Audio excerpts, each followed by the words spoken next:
بروغير وكورونا بروغير يا عيني يا عيني يا عيني يا عيني فعلا يقع من تشيكن تدر مزار بيحاول ياخذ الفرصه هنا على ارثور يا ولد يا مزار الرخ يغادر المباراه وايضا 4v1 بالنسبه لتيم دورد باترويل.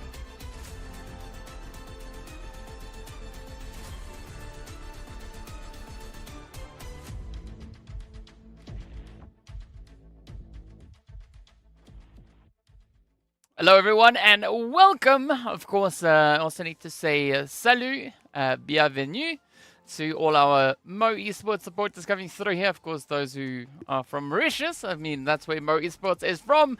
But yes, we are getting ready for day number 4 right here in the PUBG Mobile Pro League Africa Fall 2023 split. Of course, this is our first phase.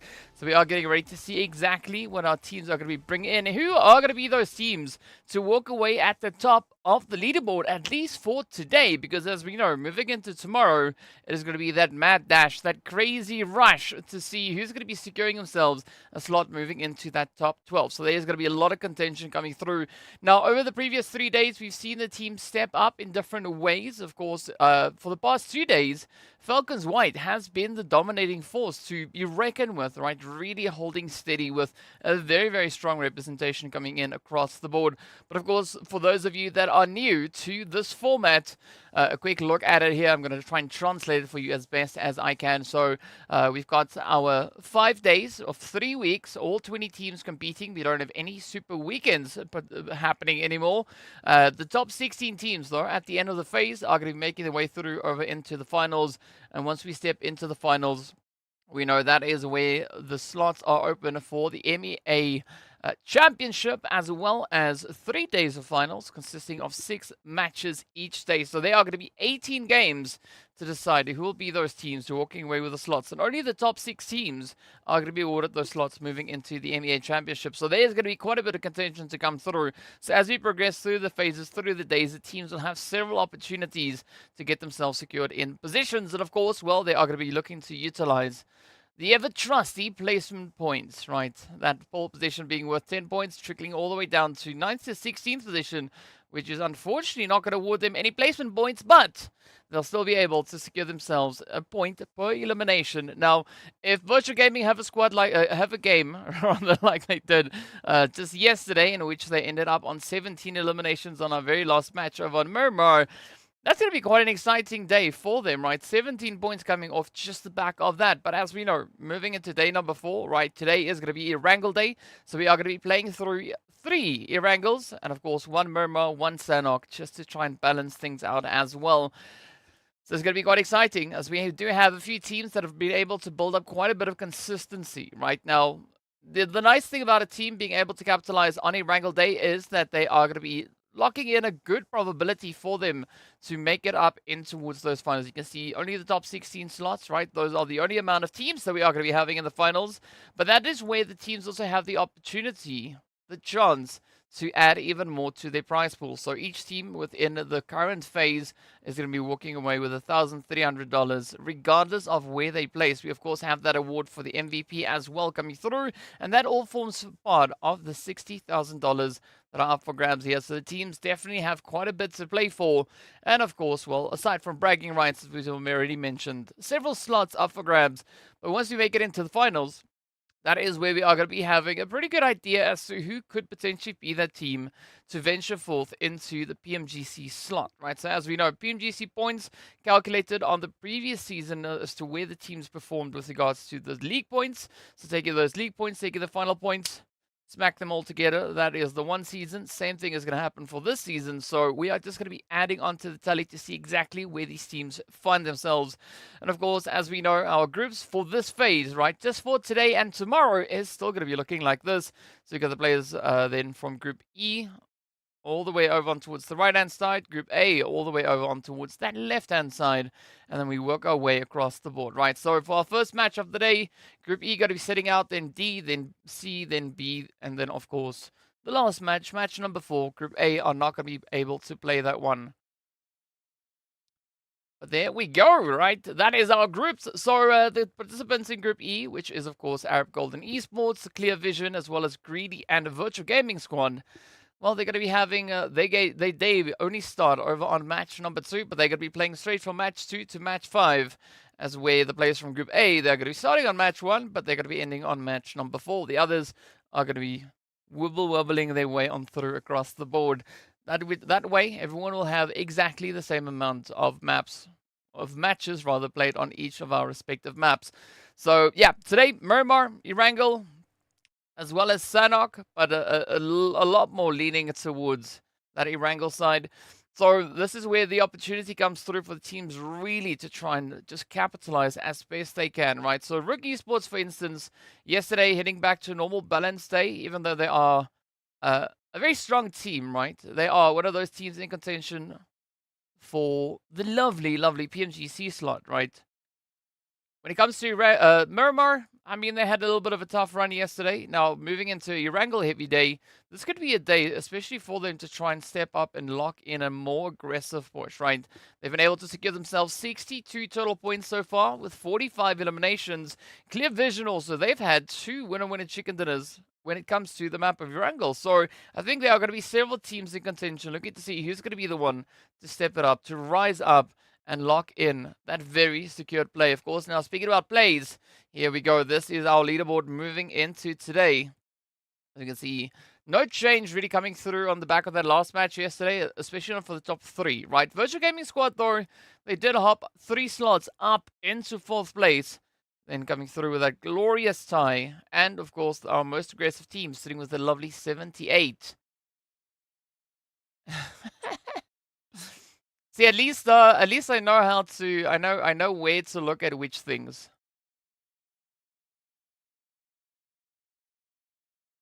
So it's interesting to see exactly what our teams could potentially be doing. As you know, the graphics only mean so much, right? You can only spot them at specific places. But let's see how this one is going to go. Especially going to be looking at the team sitting a little bit lower to the board, right? I think there's going to be a potential race coming through for the top 12 here today, more specifically. So anywhere from 15th, moving up to 11th place. Those teams are pretty close, right? Only 5 points currently separating them. You could even include the World of Battle and Smash in that as well, as Smash team is only 12 points away. The World of Battle only 10 points away. MEA Esports, Jack Digger, we want to see them really hone in those skills today, right? The bread and butter of PUBG. What better day for them to really kick off the proceedings, to lock those plays, those strats into high gear, and show us exactly what they can bring on through. I see Mike saying in the chat that it is going to be time for Hand to rise up.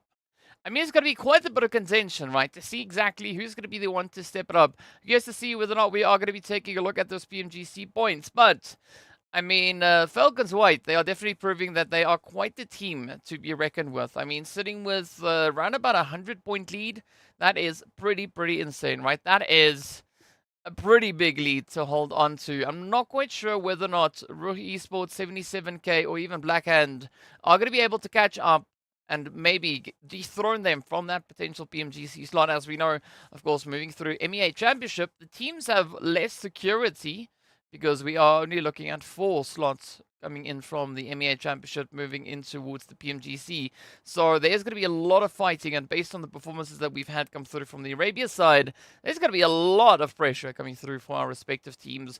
We are going to be hopping into a little bit of something that I can see that they are prepping up. Let's take a look at it, and yeah. Let's take a look at the World of Battles performances.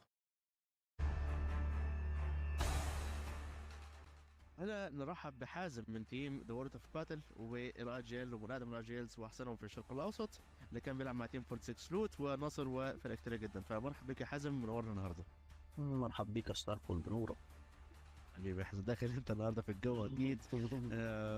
نقدر نقول لك انت بعد ما خدت مركز ثاني في الفاينل ما كانش احسن اداء بعد كده في بطوله الام اي اي والبي ام ار سي. ايه السبب بعد كده؟ يعني ايه سبب انهيار مستوى الفريق؟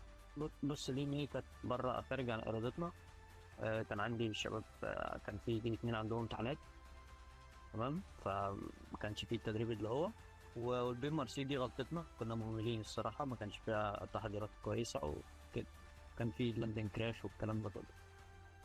له كتير. طب هل انتوا كنتوا بتحضروا وبتشتغلوا على ان انتوا تعالجوا المشاكل دي قبل بدايه البي ام بي ال اللي جايه؟ احنا شغالين عليها دلوقتي حاليا، تحضير للبي ام بي ال اللي جاي، ان شاء الله مش هيبقى فيها نفس الغلطات ولا هيبقى فيها غلطات خالص. طب ليه انتوا كلكم اخدتوا اسم حازم في البطولات والسكريمات؟ هل ده خلى فيه فوضى ان في كذا حد اسمه حازم؟ لا لا، هو الحوار كان فور فن، هم الشباب كانوا خارجة فور فن.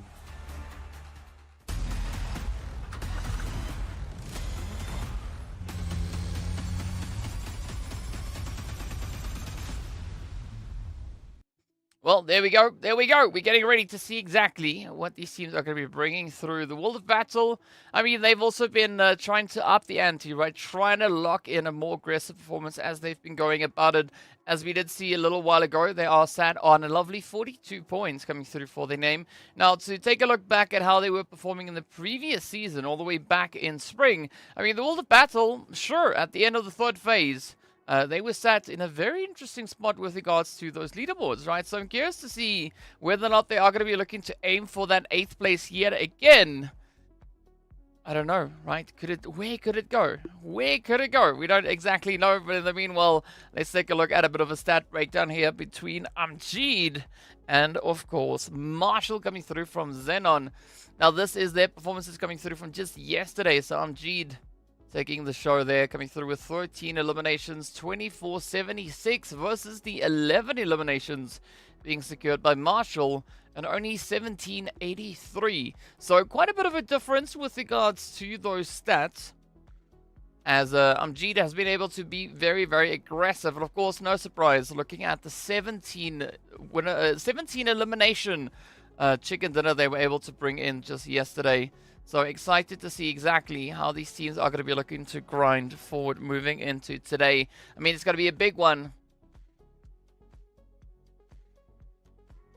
So let's see who is going to be the ones to step it up indeed. I mean, it's interesting to look at Marshall's positioning because according to what we can see, Marshall is a little bit further down with regards to those potential slots, right, for the MVPs. But it's a good comparison looking at Amjid and, of course, then Marshall to give us a bit of an idea as to what we could be expecting to see moving into today's matches, right? As this is, I think, potentially a make or break point for some of the teams, right? Especially looking towards the top 12. As we know, tomorrow we're returning back to a more balanced day, and I mean, that's back to fair odds, right? We've got our 2 Miramars, our 2 Erangels, as well as the Sanhok. But, of course, we've got LUKH coming through as well. So only the top 12 teams are going to be presented with the opportunity to step over into LUKH to try and lock in even more bonus points. So there's going to be a lot that these teams will need to prove, as they are going to have to play through a very, very sweaty day. Now, to help to alleviate a little bit of that pressure, right, the team's going to already start with that pressure alleviation today. Speaking about pressure, of course, right, it is going to be the race for those PMGC points. We are going to be starting all the way down towards that 20th position as we progress up that board as well. You can see MEA Esports, for instance, last season ending on 207 points. So far, managing to add 29 to the tally. As we take a look a little bit further up the board as well. I mean, Virtual Gaming Squad, bro, all the way down in 12th place, sitting with 103 points coming through for the season so far.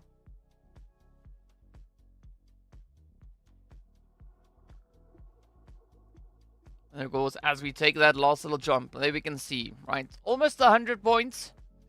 Just 7 away from that, so that is, what, 97 points? Yes, 97... No, 93. My math is failing me today.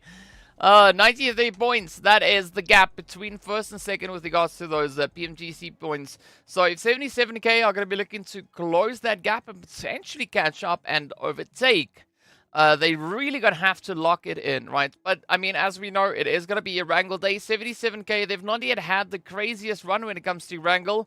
So I don't quite know what they're going to be able to do. I mean, RUKH Esports, I've already mentioned, they are proving to be quite a consistent team. Sure, they've only played 4 Erangels so far. Today, we're going to be adding even more to the tally. But then looking at comparisons then between them and FALCONS White, for instance, right? FALCONS White, they've also played 4. They've not yet had a single winner chicken dinner. They are sitting on 31 points, which is half the points RUKH Esports have been able to find. So if there was ever a day for RUKH Esports to try and close the gap and potentially even overtake FALCONS White, today would be that day, right? Erangel Day. Let's see whether or not they are going to be able to pull that one off. But of course, if you want to share your thoughts, be sure to hit us up on social media. You can head over to, well, if you're watching on Facebook, you can come over to YouTube. If you're watching on YouTube, you can come over to Facebook. Either which way, but of course, you can also then hit us up on TikTok. We did see the tag there, and be sure to include the hashtag, right? PMPL Africa, along with your messages, your thoughts.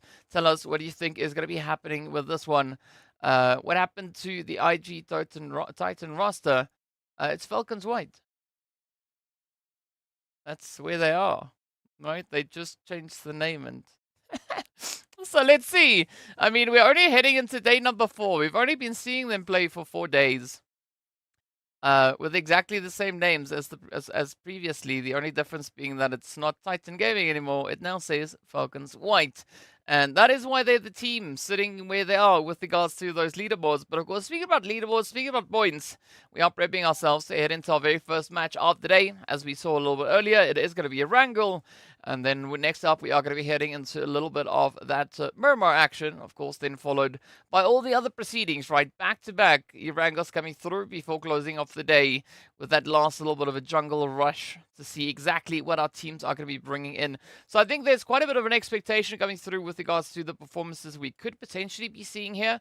I mean, Virtual Gaming Squad really just cracking it wide open yesterday, but that was over on Miramar. It's not exactly Erangel. So if you've got any potential predictions as to what you think the outcome is going to be sure to let me know in the chat. In the meanwhile, we'll keep a close eye as we are going to be starting it off though, right? So first match, Group E, they're not going to be playing. So Clear Vision, Greedy, Virtual Gaming Squad, not going to have the chance to get a taste of the first Erangel, right? So this opens up the opportunity now for RUKH Esports to bring in that performance. Of course, we also then have FALCONS White, the World of Battle, and XENON closing up the other 3 slots for the top 4 teams stepping into this game. Miramar also a very strong performing team. They are currently sat on 9th overall with their Erangel performances, with a combination of 20 total points, 12 eliminations. But, yeah, that all kind of fails in comparison, looking at what RUKH Esports have been able to do so far. So if you think RUKH Esports are going to be stepping up in this first match, potentially stepping up, claiming that one-on-one a chicken dinner, be sure to let me know in the chat what your thoughts are. If you don't think it's going to be them, if you think it's going to be someone else, let me know. While you're at it, of course, tell me where do you think the flight path in the zone is going to be going, as we are instead then going to be jumping into the match to see exactly what our teams are going to be bringing on through. So be sure to drop those predictions. I want to see them. And let's see who will be able to hit the nail on the head. Who is going to be our most accurate person in the chat? Can you best production? Can you beat all of us with accurate predictions? Now is the time to tell us.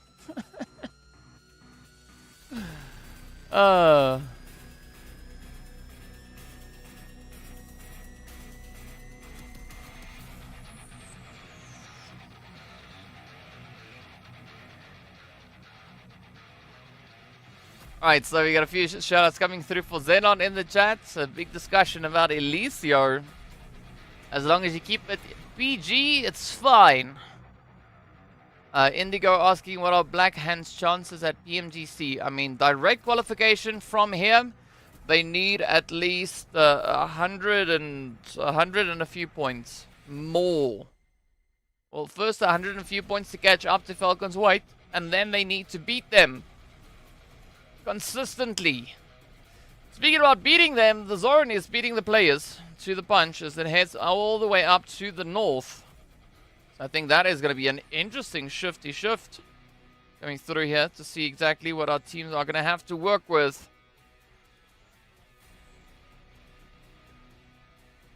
So 77k starting off a little bit more distant from that zone, as we can see them dropping all the way down in towards Quarry.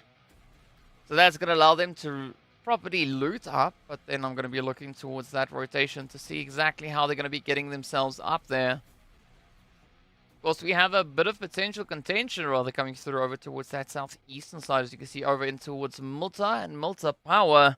Same thing could be said up in South George between XENON and the players then from the side of Superpower. Of Of course, Falcons going to be sat all the way down in Malta. The rest of the teams that dropped in the vicinity slowly starting to disengage, moving themselves elsewhere.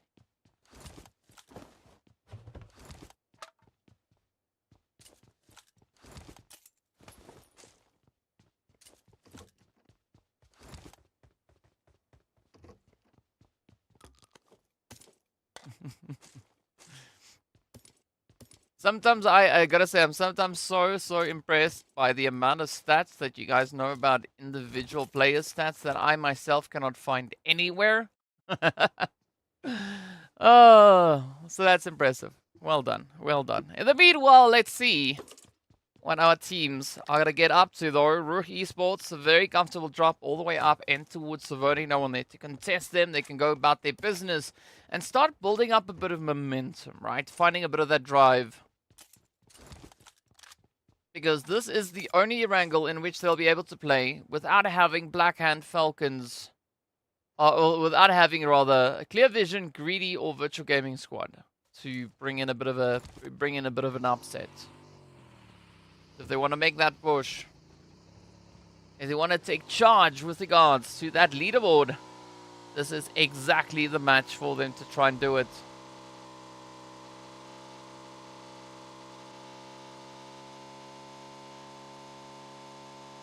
Jack Digger also now going to be looking for a bit of a position to play into. I mean, they're already quite situated up in center zone, so I don't exactly see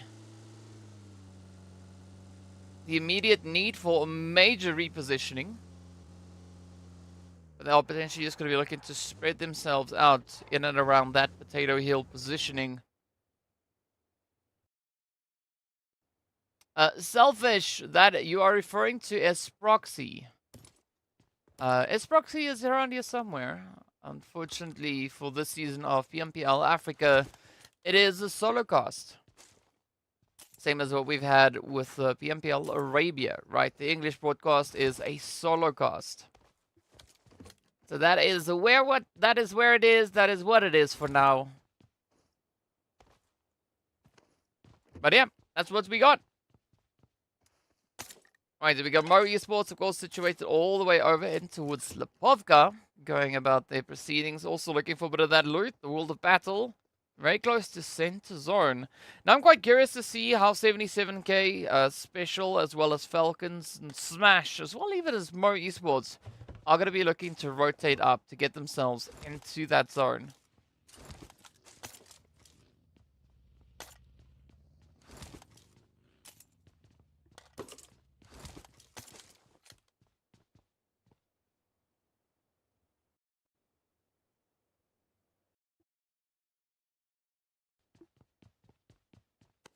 Alright, so the zone relatively quiet, at least for now. Right, if we take a look, I'm curious to see what we had happen last season at exactly this point. Phase 1, Day 4, Match 1.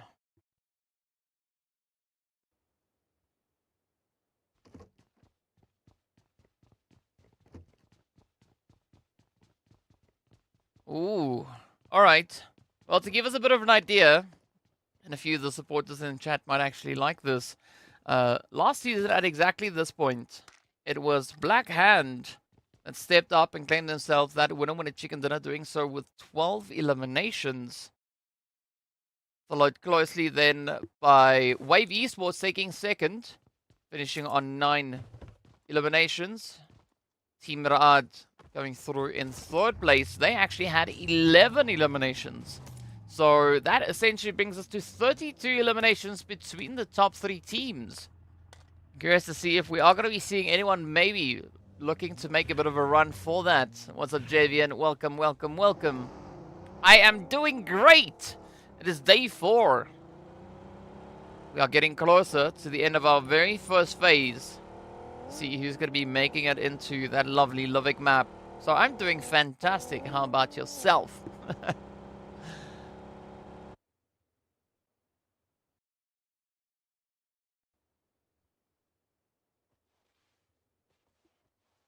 Meanwhile, it's going to be XENON starting to spread themselves out a little bit.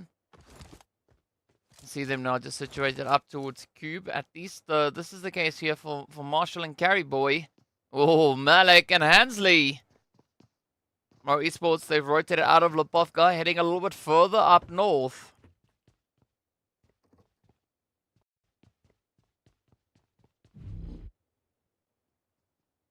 Hey, we got Takaicham saying good luck. Yes, indeed, good luck to all the teams. Let's see who's going to be the ones to end at the top of the board.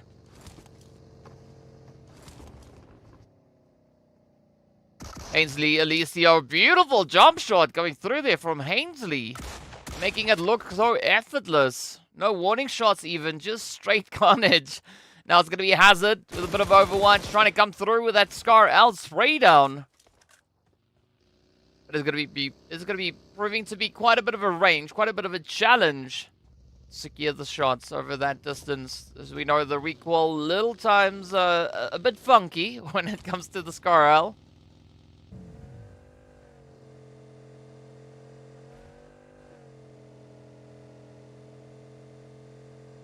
But this is not going to be the cue for Mo Esports to get themselves situated further and further towards that zone. Of course, they're going to have to rotate through Yasnaya Poliana if they continue on their current trajectory. Unfortunately for them, Blackhand also starting that bit of a disengage, right? Getting themselves situated. Now it's going to be up to the side of Special, just on the outskirts of school.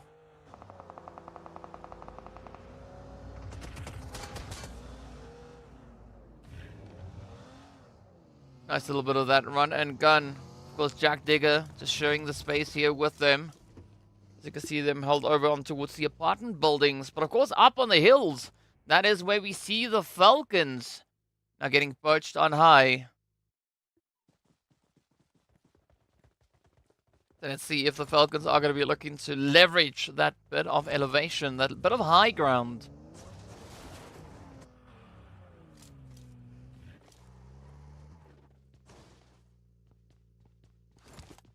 I enjoy the fact that the teams are definitely focusing a lot more on stepping up the ante, right? Making this a very contentious zone. Oh, there we go. RUKH Esports now spotting the rotation coming through here from Castle Black. But Castle Black just going to be keeping towards that northern edge. Going to be trying to rely on a bit of that hard cover.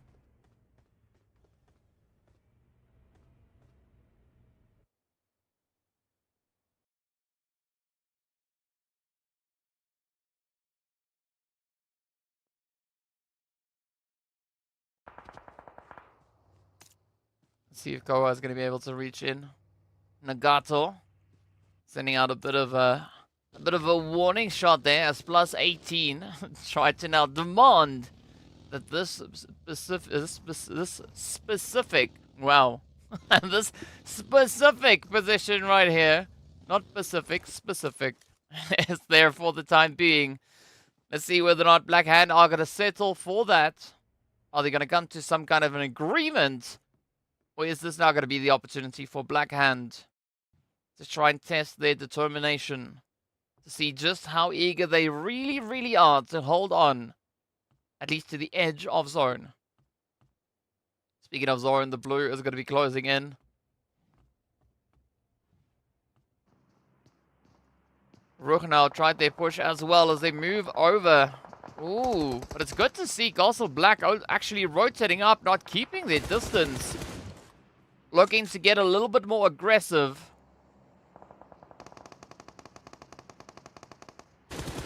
So far, things are looking pretty promising now for the side of RUKH. But, yeah, they are down to a duo. As Default is going to be trying to bring that res on through. Not quite sure if they're going to be able to save Rami. But the Vampires...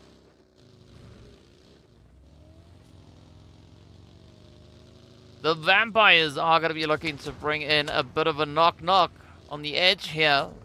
Looking to capitalize on a bit of that third-party opportunity.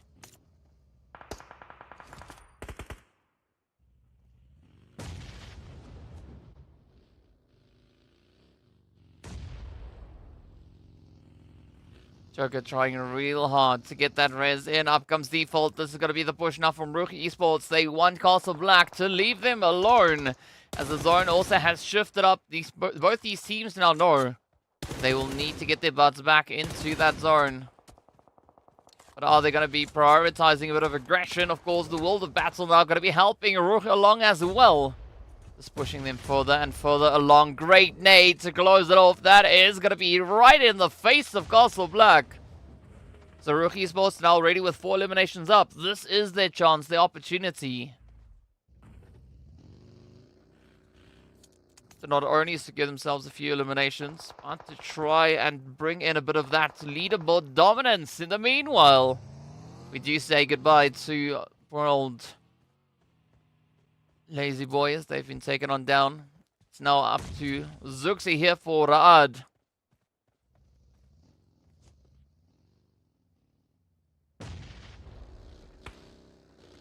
But it doesn't seem like Zuxi is going to be able to find anything just yet. Interesting, bit of a split up coming through here from XENON. I mean, Senke, already secured behind Zuxi. Sitting with their back to that zone. Ooh, Mo Esports also now stepping it up as they've rotated all the way around towards that southern edge of the zone. But now they're going to have to contest against the side here of 77K and Jack Digger.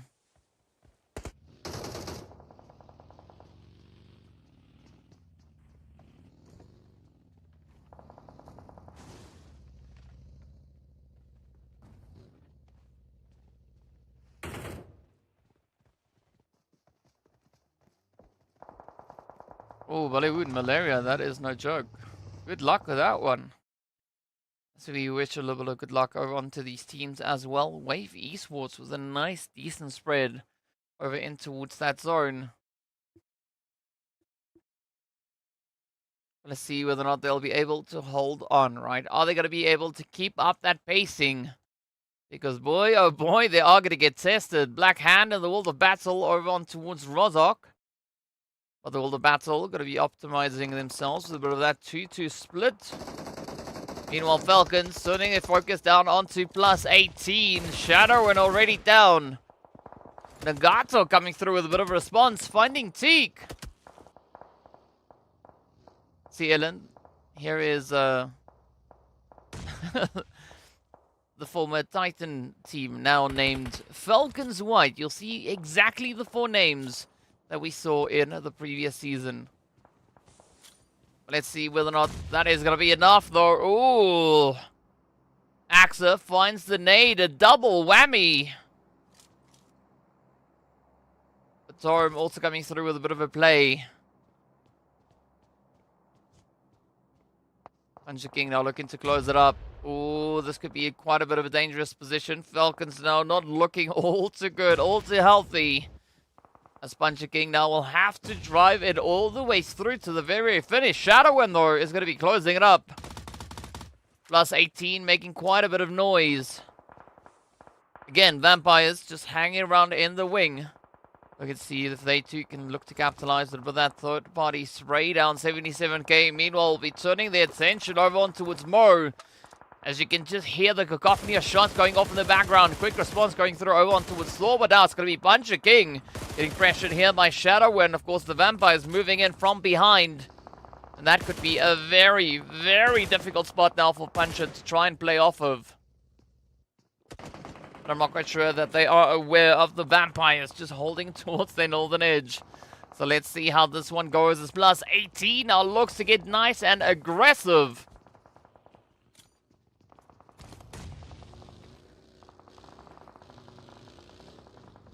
Mo Esports, as we can see on the edge of the screen, down to 1 essentially. Vampires up in Headshot Hills, going to be looking to make a little bit of noise.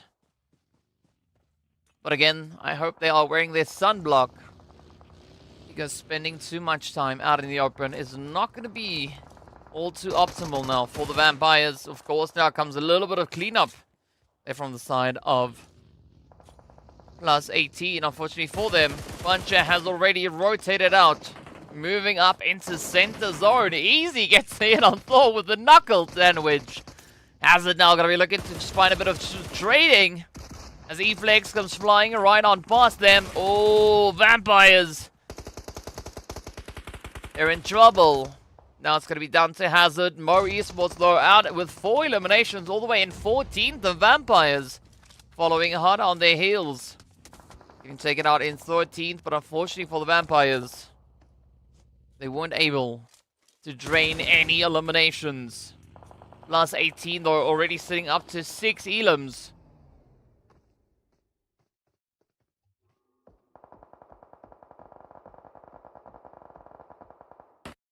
Blackhand gonna have a pretty tough play there on the edge. Out in the drink with RUKH Esports just holding to their north. Or to their south rather. Ooh, yep, here we go. Devastation getting delivered as the zone pulls down into headshot hills. This is gonna be a very, very sweaty play. But XENON keeping it nice and quiet up towards that western side. RUKH with a solo also gonna be looking to keep things a little bit more calculated. The World of Battle bring themselves back up to a 3-piece. Meanwhile, it's going to be Superpower, Wave, Jack Digger, RUKH, and +18. Now still sitting with a full squad. Quite a bit of leverage that they can look to play with here.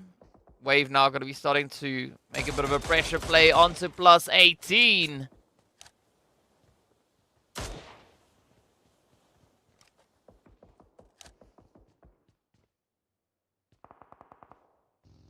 I love how Wave Esports have looked to up their performances, right? They won day 2, a little bit more reserved, but now day 3 and 4 so far. Things have been looking quite exciting now, coming through from the side of Wave. In the meanwhile, it's going to be the World of Battle. Also aiming for the zone, but it's going to be, well, to me or Term. Oh, getting the sprays right into the side of them. Oh, there we go, the World of Battle. Going down like a sinking ship. In the meanwhile, Wave still capitalizing on the available opportunities here as Rex comes through with a bit of a Titanic spray, right? Now, Fahita also securing a bit of a spray towards that southern side as Puncher King and Falcons will have to settle for the lobby. Again, not a single point up. Rex now getting a little bit emboldened here as they start to rotate up. Trying to see if they can maybe lure out a bit of a play. 77k also going to be keeping it nice and quiet, right down to 2-piece. Hand down to 2. Keme, Storm. Going to be floating their way over into the zone. You got to watch out here for Pusher. Oof. Hopefully Storm surfaces while Pusher is busy looking down. Oh, but it's not already Pusher you need to worry about. It's going to be default on that edge as well. Good range though with that nade.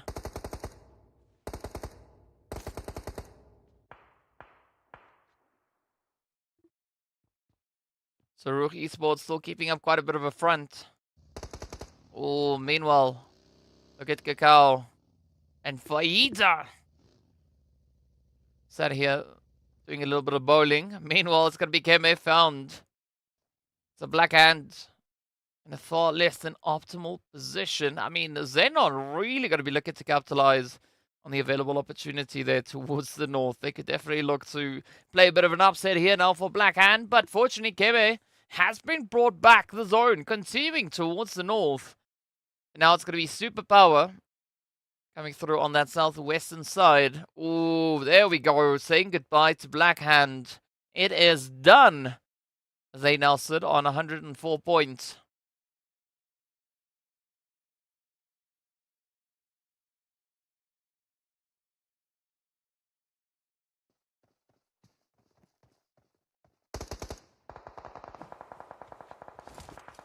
$77k still having to clear a bit of a pathway to get themselves secured up in towards that zone. Jack Digger.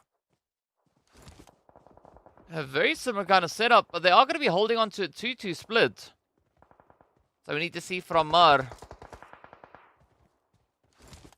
bring their teammate back with them as they do push on forward. Danzo now going to be right here on the front line. Already the first knock secured onto with 77k. Is that nade gonna reach though? Ooh, very long hit. Bounce, not quite making the distance. I'm pretty sure 77k. I'm not gonna say no to that one. Ooh, RUKH though, they've spotted out Senke. Very aggressive on that follow through. Gets the knock and the confirmation. Berlin is gonna be falling next. A special start to venture a little bit closer on towards Zuxi there. Oh, good nade. Finds a bit of damage. Where's the follow-up going to go? Is it going to close it up? Oh, Zuxi could be in danger. Up with a good arm. Good placement coming through for the utilities here. But let's see if Superpower will be able to overpower Zuxi now. As they continue to send through the barrage of utilities. Looking to end it right here. Oh, in the meanwhile, we do say goodbye to 77k. Marshall also now in a little bit of trouble. Not really having too many positions to rotate in towards Zuxi now. Not going to be giving up. He's going to look to 1v3 it. Very bold decision. Up comes White Boy. You got to watch out though, Zuxi. Oh, down they go. Alpha Logi locks it in.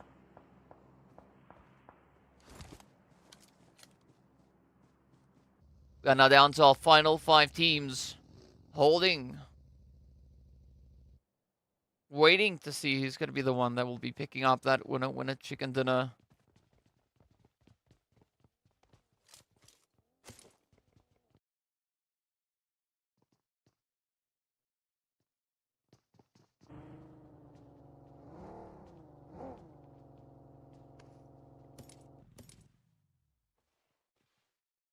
So RUKH sitting on 6, Wave and Jack sitting on 5 apiece. XENON also sitting on 5 eliminations. Superpower the only team that have not yet hit 5 eliminations. But now it's going to be Jack Digger trying to make their rotation. Up they come, down goes Camper.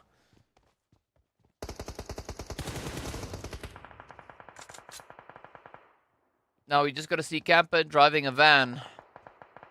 And then it's a camper van. In the meanwhile, let's see what Unab, White Boy, and the rest of Superpower are going to be bringing through. What will their response be? Moving in from that western side. They still have Marshall holding up alongside them. Of course, now it's going to be RUKH going for a bit of a splash out in the drink there as well. Just trying to cool themselves off. As Rummy and Default now start to push on forward.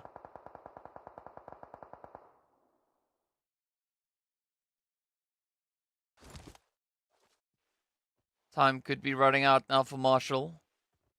So you can see Alpha Luigi pushing forward. Default also starting to close the gap. Oh, that could definitely be Alpha Luigi's opportunity to sneak in the spray from behind. Then I'm going to be looking to find a few more elims. Will that nade reach? It gets very close, but Default, having all their spidey senses tingling, knows exactly when to move out of the way and when to try and hold nice and steady. That's going to be Marshall trying to make that last-ditch effort.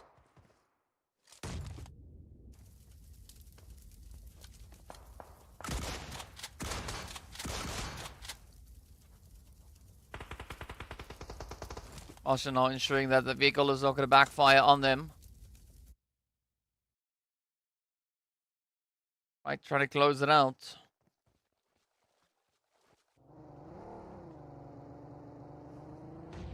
RUKH also with a very comfortable position, right? Very confident. He's going to be holding on to that little shoreline. Not necessarily going to be looking to overflex it, but Busher with the molly does seal the fate rather here for XENON. Out they go, first place 5, elims up. Now it's go time. RUKH and Wave both sitting on 7. That is Jack Digger now in a world of trouble, as they too will fall with 5 eliminations. Fortunately for them, they do get awarded that 4th place.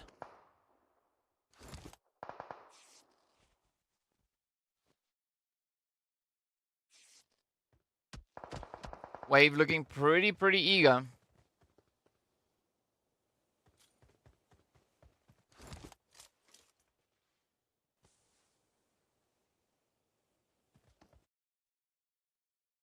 Last season, exactly this match, Wave sat on 9 eliminations. Currently, only 2 eliminations away from that. But they also finished in 3rd place within that match. Right now, we are currently holding on to 3rd place. So let's see if Wave are going to be looking to get their ticket punch in exactly the same place yet again.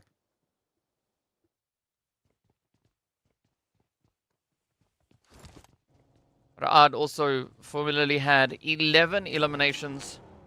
This time around, things not exactly the same. Also, they had to settle for only 2 eliminations and a 7th place finish.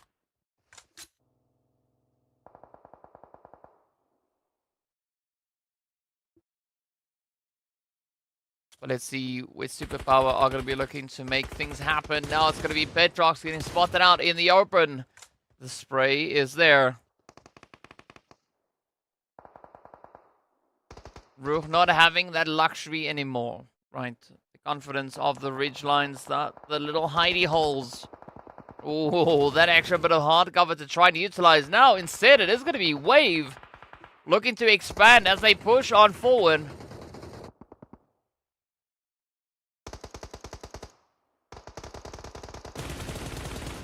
Alpha J and Superpower slowly meeting a bit of their kryptonite.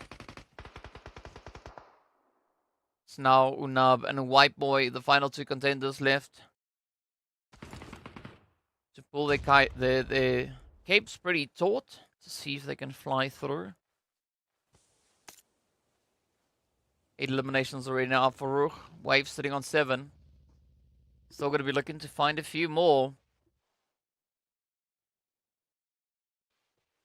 What a very, very dangerous zone to move into. I mean, RUKH now having all the work they've been doing up to the point getting turned on its head.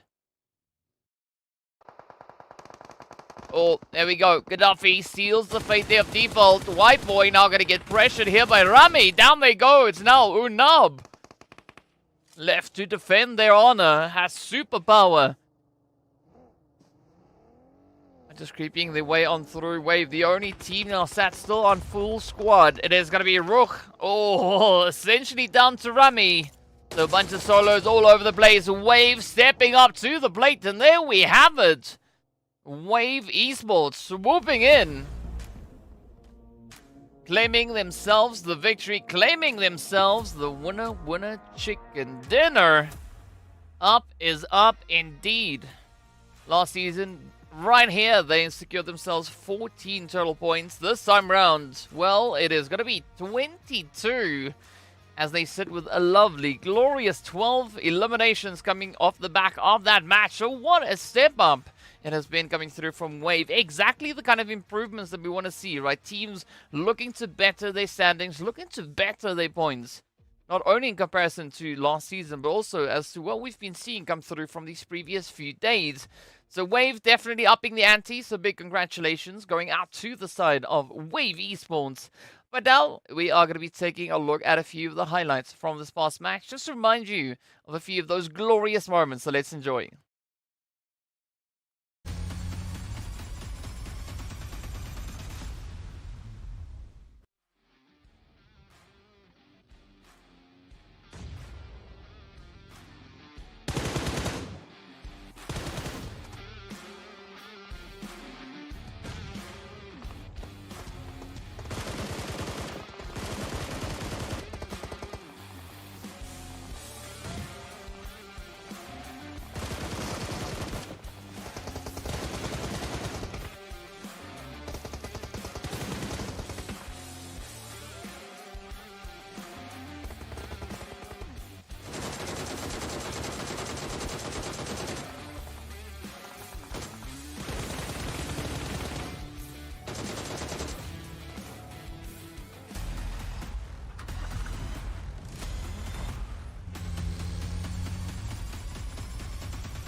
Well, there we go. Some very exciting gameplay coming through here. Of course, RUKH, I mean, they were looking pretty good, had quite a bit of a position to play off of. I mean, they were sat in Sunken City for the longest time, and being able to be quite a bit of a menace. We did see the players there from Hand, and as well as XENON actually falling to the side of RUKH. But Well, as the Blue Zone has it, it looks to throw a few spanners in the works, making RUKH Esports now having to really change up their approach. Well, it flipped the table on its head, and it was Wave Esports to step up with that lovely winner chicken dinner. But now we got to take a look and see exactly how many points our respective teams were able to secure in this match. And of course, well, you know the spiel by now, right? We need to see how those points impact the overall standings. But first up, it is going to be a very dominating representation coming through here from a Wave, as it is essentially Wave and RUKH stealing the show with the greatest distance, the most nades, the most finishes, the most damage. And of course, well, then we also have Morteza coming through with the greatest, longest heads coming on as 385 meters. So some very, very exciting stuff coming through on that end. But of course, it's almost time now to take a look and see exactly what those match rankings are. Speaking of which, here we go. Hopping straight into that. It's going to be Wave sitting on a lovely 22 points. Now, instead of 14 points getting sent to them, the 14 points are going to go rather over to RUKH Esports. You've been able to lock in on that goal, that target, to really enjoy what we have happening right here. I mean, it's also a good improvement coming through from RUKH Esports, right? Last season, exactly this point, they only had 5 points, and that is it. Now, sitting with 14, right, that is 8 times more. 9 times more than what 9 points more than what they had last season. Unfortunately for Falcons, White Vampire, Smash Team, and Castle Black, the are going to get sent back empty-handed. Special Esports and Blackhand rather, also going to be sitting with only 1 point up. So a rather unfortunate amount of points to come through, but it is what it is at the end of the day, right? Someone has to make the points, and someone will have to not get the points. That's just the way the cookie crumbles. But of course, speaking about how the cookies crumble, we need to see what the overall ranking situation is, where these teams find themselves. And of course, then we're prepping ourselves to get ready for our next match. As we know, moving into our next match, we are going to be heading right back into the desert to see what our team's going to be bringing through. But it seems like we are going to be taking a look at something else as well.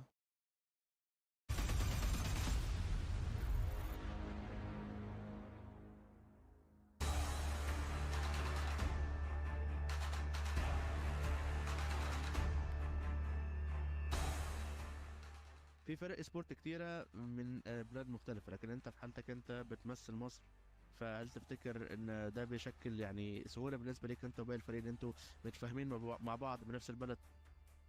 اكيد احنا عشان كلنا نفس اللهجة نفس اللغة، وفي الاول وفي الاخر صحاب بره عن اللعبة، ووقت اللعبة بنتجمع ونكمل مع بعض، فبقى في تواصل احسن يعني. ممتاز. طب ايه اهداف الفريق للموسم اللي جاي وازاي ممكن تقدر تحققهم؟ تارجتنا ان احنا نوصل بي مش سي. هتبقى صعبة شوية من البين بيل بوينت، فهنحاول نلعب على اللي احنا في البداية نوصل للام اي، ومن الام اي بقى اللي نقدر نعمل. حازم، انت لعبت اوفلاين قبل كده وشفت الجمهور، فهل عندك كلمة او رسالة ليهم سواء الجمهور اللي انت شفته او جمهور يعني الاونلاين بشكل عام؟ انا لعبت كذا اوفلاين، وبشكر الناس على دعمهم واللي هم وقفوا معانا، وشكرا لكم.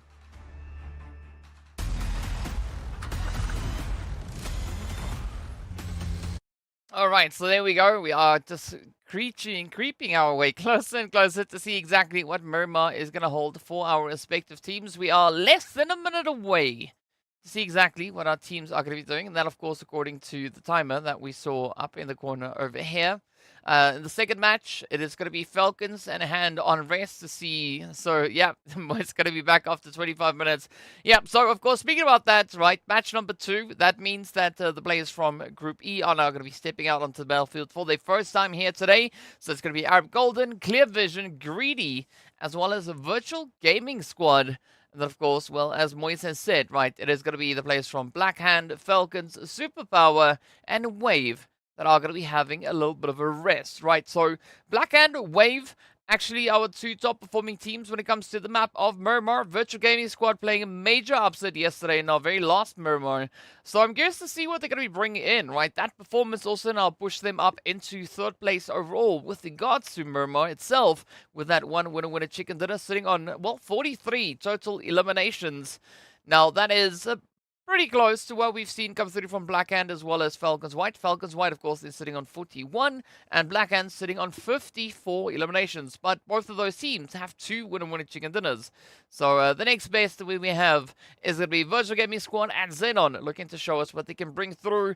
Potentially, there could be a bit of an opportunity for either of these two to step up and claim a hold of that winner chicken dinner.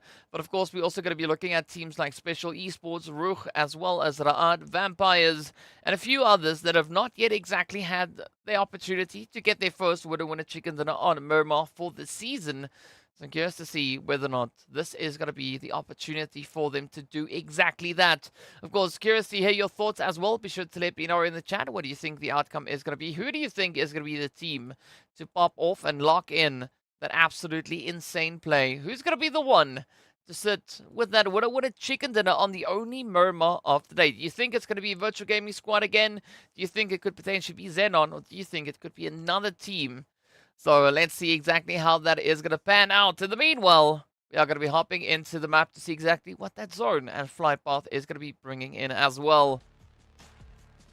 All right. So here we go. We are going to be starting at Campo Militar, all the way up in that northeastern side, heading down to Minas del Sur. Pretty cool jams that we've got prepping up for this map. Just to see if we're going to have a bit of contention maybe coming into El Paso, right? XENON could definitely be looking to get themselves situated right there. Via Del Mar, especially in a zone like this, would be a great spot then for Falcons White to go to. But as we know, well, they're not playing in this match right now.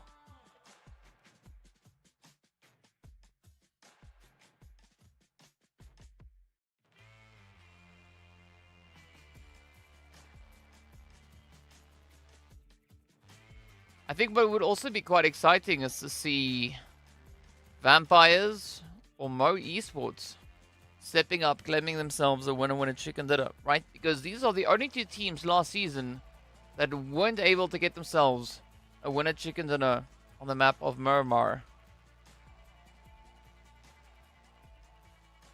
So let's see if there is going to be any potential contention for that now to come through. As we look at that zone, sitting nicely down towards that more southern edge of zone, almost having Los Leones smack dab center zone.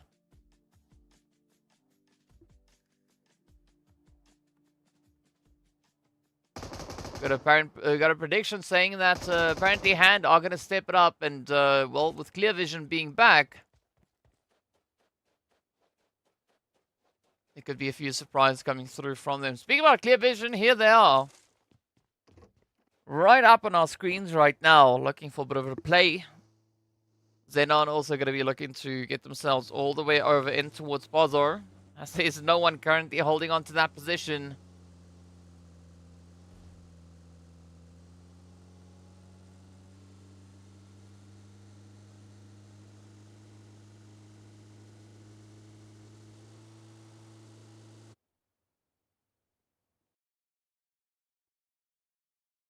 Alright, so the World of Battle are going to be holding on to the usual starting point. Normally we have the players from Wave dropping in here with them. But of course, Wave also going to be sitting this match out. So the World of Battle now have free reign to do with Picardo as they please. But maybe we could see a few additional upsets coming through. Maybe we could have a team like the Vampires or even Clear Vision. Maybe looking to get a little bit closer. Look for a little bit of an opportunity. Handramar, yes, that would have been cool if Blackhand were playing. But it is what it is. I was curious to see what the RUKH are going to be looking to bring through here. I mean, they don't have bad stats when it comes to the map of Miramar.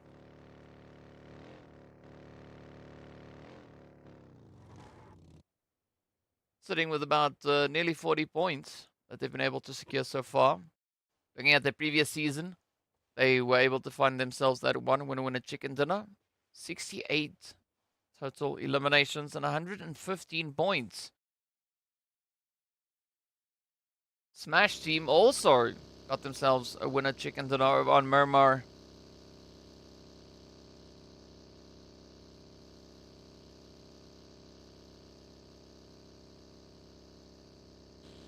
+18 are going to be heading further and further over towards that eastern edge of zone. I mean, it's an interesting play that they are making here, without a doubt. Unfortunately, it's not the entire squad, right? They are leaving a few anchor points behind so they can fall back without having to rescout the entire situation. Special, of course, just towards that southern edge of Los Leones, also going about their business here. So very quiet and the tranquil start that we've got up in Miramar right now.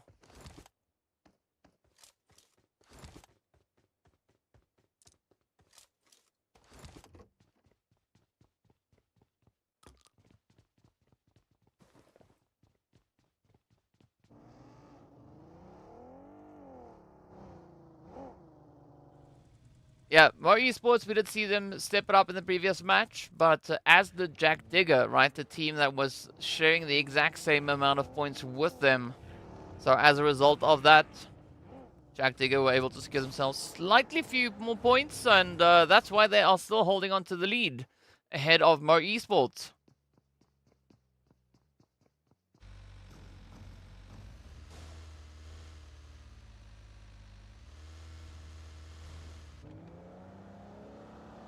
Castle Black also up the ante.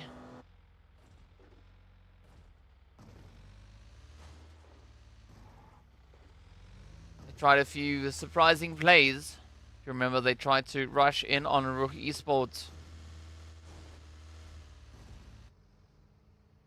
Unfortunately, things didn't work out all too well for them over on Erangel.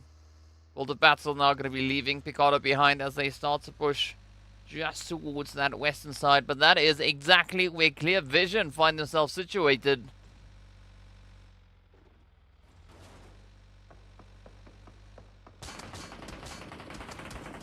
And of course, then it is going to be Clear Vision to welcome them in with open barrels.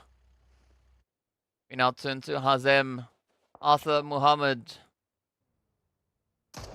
See if they can continue to hold the world of battle in this match. Focus now going to be looking to focus on a bit of a long-range hit, as Vito does secure our first elimination.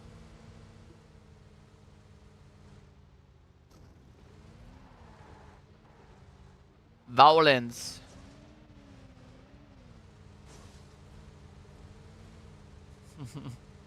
Yeah, hopefully we'll be having quite a bit of that further through this match. In the meanwhile, speaking about Mo Esports, they're all the way up in La Cobreria, sipping on some blue juice. That is why their name is highlighted in red.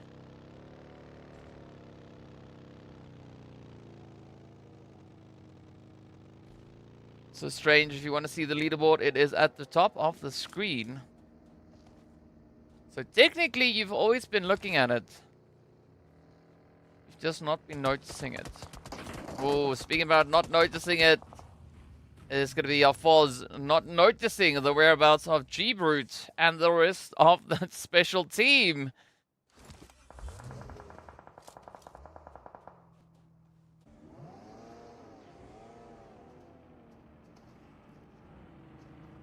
So G-Brute, YC going to be keeping it nice and quiet. Right, just reminding Virtual Gaming Squad every now and again that that is not exactly the spot that they're going to be looking for. 77k, also waiting patiently to see if they too can make their play for that center zone. Mo Esports still having quite a bit of distance to cover. Playing the kind of rotation that we would see normally come through from FALCONS White.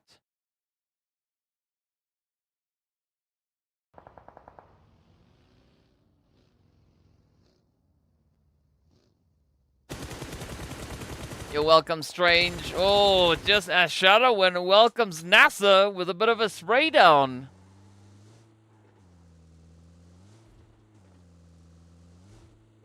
So that is a good play coming through for them. Now, Greedy, well, what is their response going to be? Are they going to look to send it up, as we did see that zone shifting down over into Chumacera?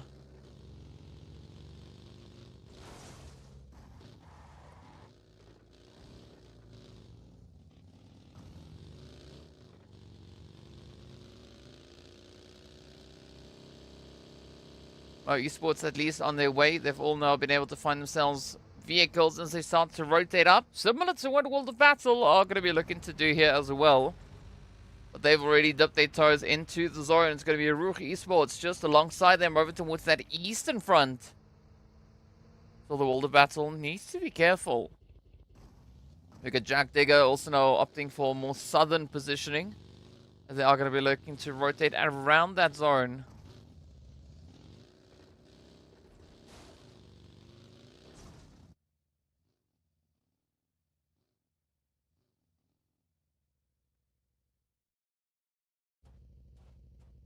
Strange, remember to keep it respectable, otherwise you're going to be sat in the naughty corner. Speaking about naughty corners, well, the teams don't have to worry about that because they are in a circle. Right, so there are no corners in a circle. Unless it's a very pixelated one, which then it has multiple corners all over the place. The teams are going to continue their push. Arab Golden yet to rotate in as well. Jack Digger's still on their way, but at least they've been able to get their first player secured onto the edge. Meanwhile, it's going to be Dasher finding 7 Reef. As Smash now gets hit with a little bit of that greedy action.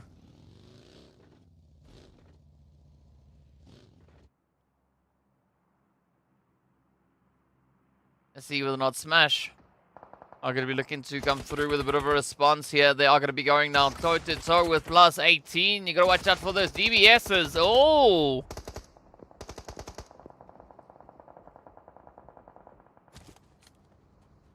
Torm going to get dropped to their knees. Oh, Nagato! They got you! The shots come through and down they go. It's now going to be up to E-Flex.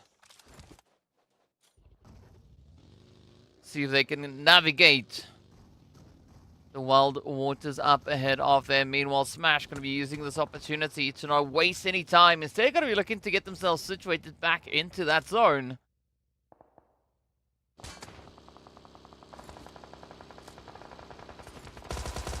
Oh, there we go. +18, showing a little bit of aggression. Oh, they find Hazem. The World of Battle. Now losing yet another player. Down they go to 2.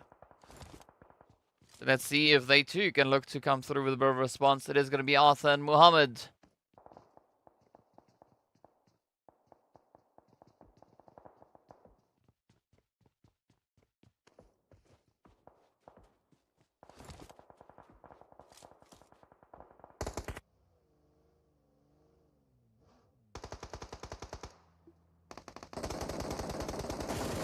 Special, feeling that heat as well. They do find the knock onto Broly. Burks also getting traded up in the distance, but now comes the play. Jack Digger going to be looking to double it down. Are they going to be able to find YC and Ramsey? Still got to watch out for Greedy pushing in. Oh, the contention is pretty high for the southern edge.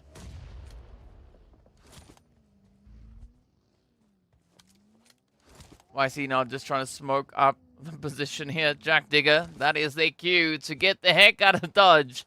And up they come, rotating away. Greedy also not going to push their luck. Right, they tried a bit of that third-party spray with varying levels of success coming through from it. In the meanwhile, it is going to be Castle Black now pushing in on the edge. Still got Arab Golden.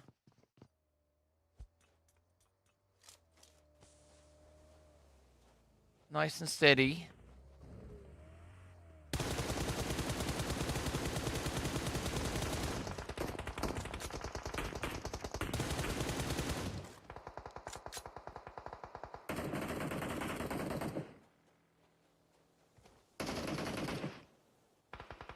Also black now. Oh, there we go. They find the explosion as Ahmed now pops Timon. Oh, another one falls as Elias from Smash.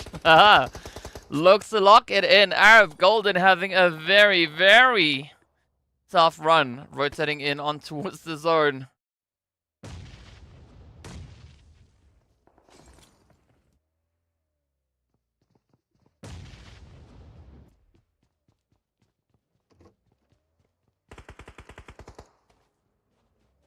Arab Golden now. Yep, not in the most opportune position. As they can't exactly do all too much all the way from the lobby, as they will be the first team to get backed up. Now we wait to see what the rest of the lobby will be doing.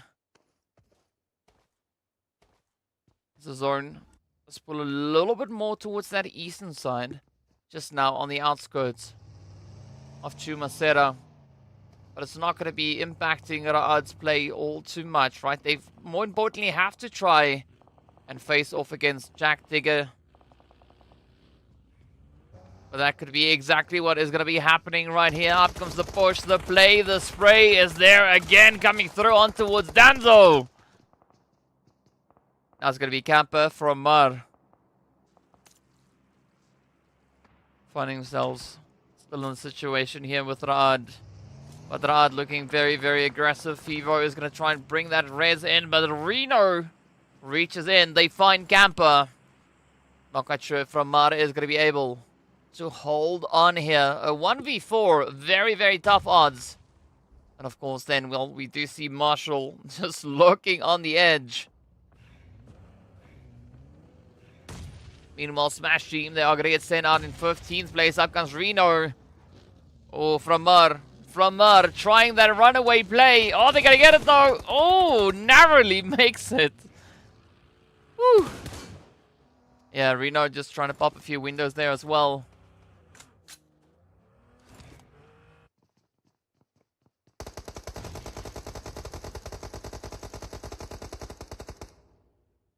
Well, speaking about a window popping, it is going to be, well, Jack Digger popping into the lobby. As they are done, at least for the time being. It's now up to Vampires and Mo Esports up towards the north. RUKH now going to be rotating up right alongside them as well.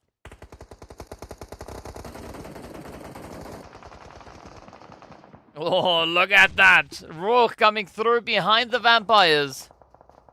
Looking to make the stress a little bit less now for Mo. Alleviating quite a bit of the pressure.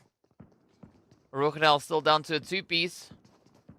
It's going to be up to Default and Eugene to see if they can close it up.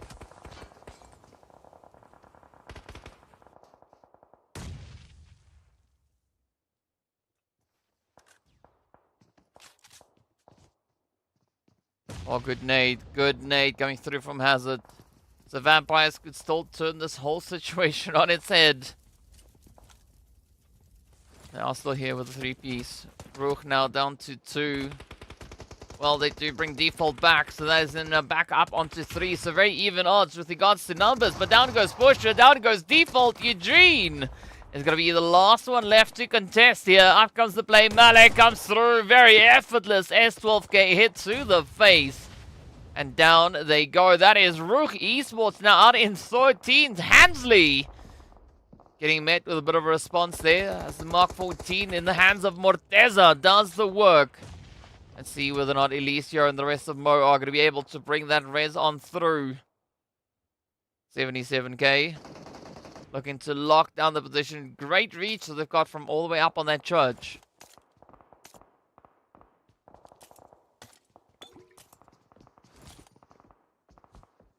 Gibran. I'm currently sitting in Africa talking about Africa.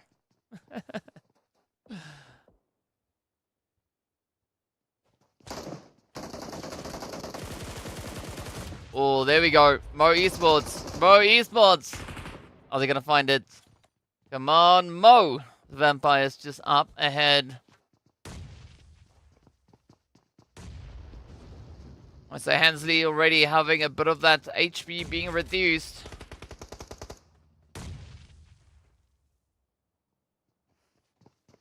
So far, so good. Mo Esports could definitely look to clutch this one out. Jump shot is there. Come on, easy. Yes, sir. Gets it. That is Malik down. Now it's up to Hazard. But of course, the blue zone going to be throwing a few spanners in the works. So let's see if Hazard is going to be able to get themselves out of this one. Mo Esports are looking pretty good.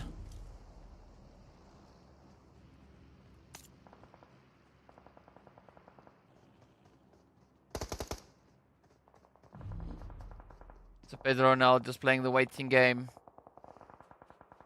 Ooh, will we see that push? Is that rush going to come through? You got to watch out for that blue zone. It's going to be very treacherous. Oh, get it. No! Has it though.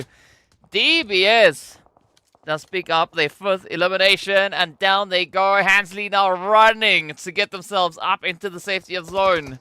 It's down to Hansley and Elisio. Mohammed and Arthur for the World of Battle, moving in right alongside the players here from +18.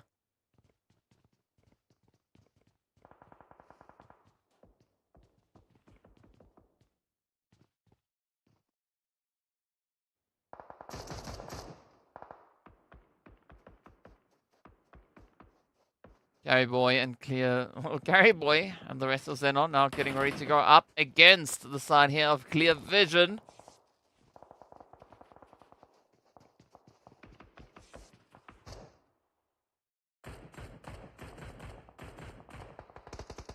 Lazy Boy getting found there by 77k. Ooh, Van Kid blowing up the van. Converting it into a quick bit of hard cover. Marshall super low on that health bar.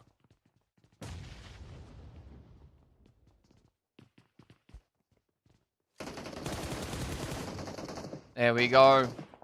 Doesn't take a lot from one shot. In fact, well, takes about a one shot to get that hit in.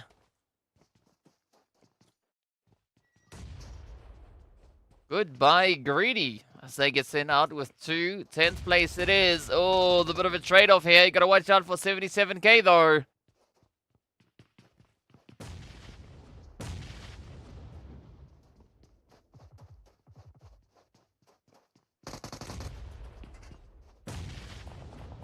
So Mo Esports down to Elisio, so you can see up towards the northern edge of zone. Meanwhile, oh, the pressure continues. Both Clear Vision and Xenon needs to get their butt out of this compound and securely positioned in zone. Of course, Clear Vision just helping Xenon a little bit further on. Right.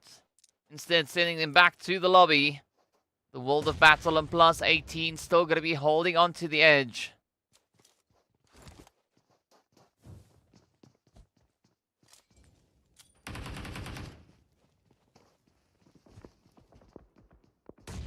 But one of them will make it into zone.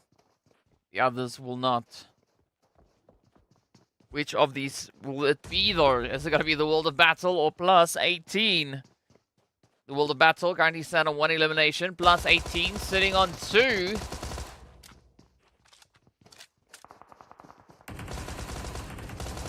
Oh, come on. Hey! Oh! Castle Black Joker coming through with the upset. Helping +18 successfully rotate at least a little bit further forward away from that blue. Hey, what's up, Shamu? Shadow Winner very narrowly makes it back into safety.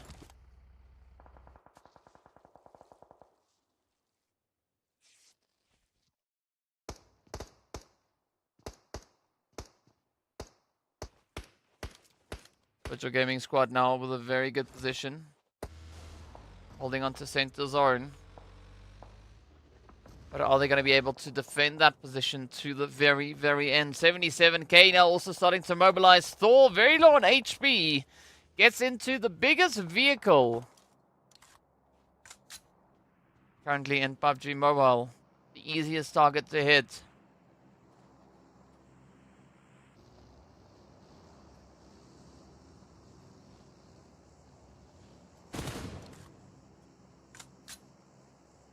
Rad still going to be holding on to that southern edge. Again, some good range that they could look to play off of here. Especially down onto Clear Vision.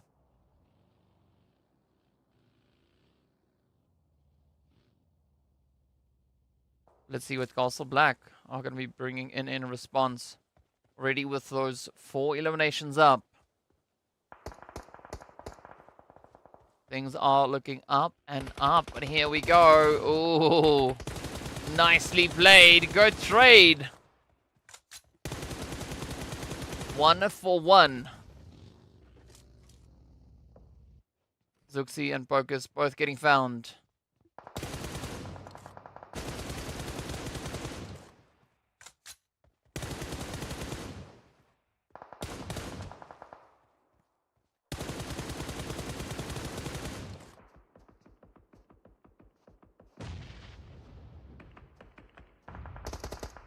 Are going to be looking to capitalize on a bit of a 2-2 split here. Ooh, there we go. Come on. Castle Black going to be looking to rain down from up above. Fivo. Oh, gets met with a nade and down they go.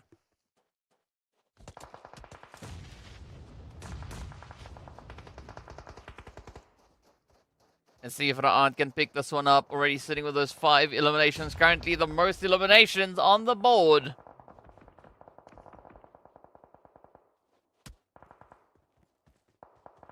But not the most opportune position to play off of. It is going to be now reliant on again and Reno to carry that Ra'ad name all the way to the end of this match.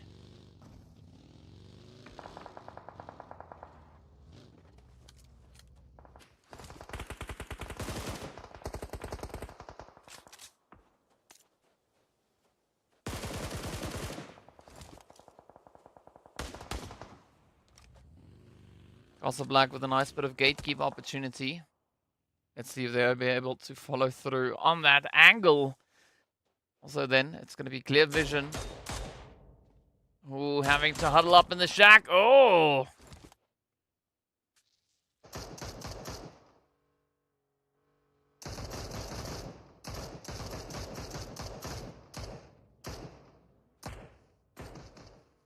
Meanwhile, the north of the zone currently held by Shadowin, Morteza, as well as Focus, right? Van Kid now going to be pulling in as well. So here we go. It is our final 6 teams now left to fight it out for that winner. Winner chicken dinner plus 18 down to 1. So Shadowin going to have a pretty tough run.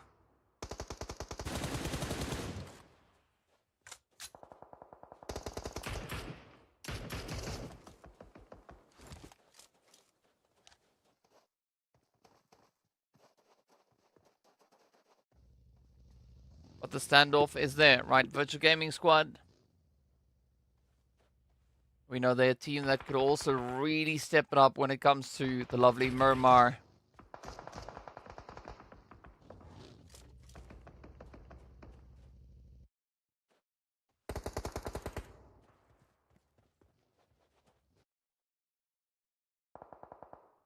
Castle Black also now having to make up a bit of ground, right? They have to push forward in towards the zone. Virtual Gaming Squad look like they've got this under lockdown. Amjid, though, gets found, and down they go. Down goes Shadowin as well.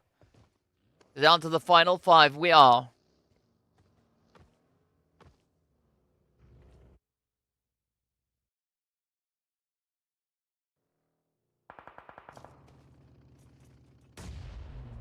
Happy birthday, DK. No, Moij very early with that one, but either which way. Let's see what's gonna come in. Oh, Castle Black. They gotta be looking to play the big upset here.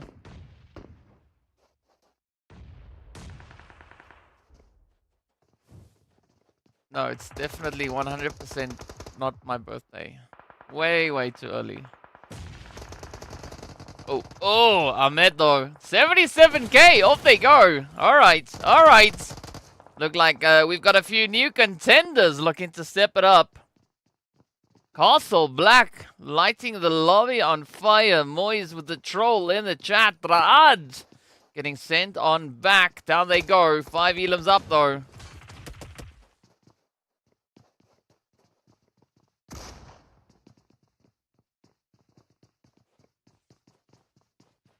Castle Black holding on 8 eliminations. Virtual Gaming Squad on 5 as we can see. Clear vision coming through on 6. Oh, Yaffos. And go where you're not supposed to.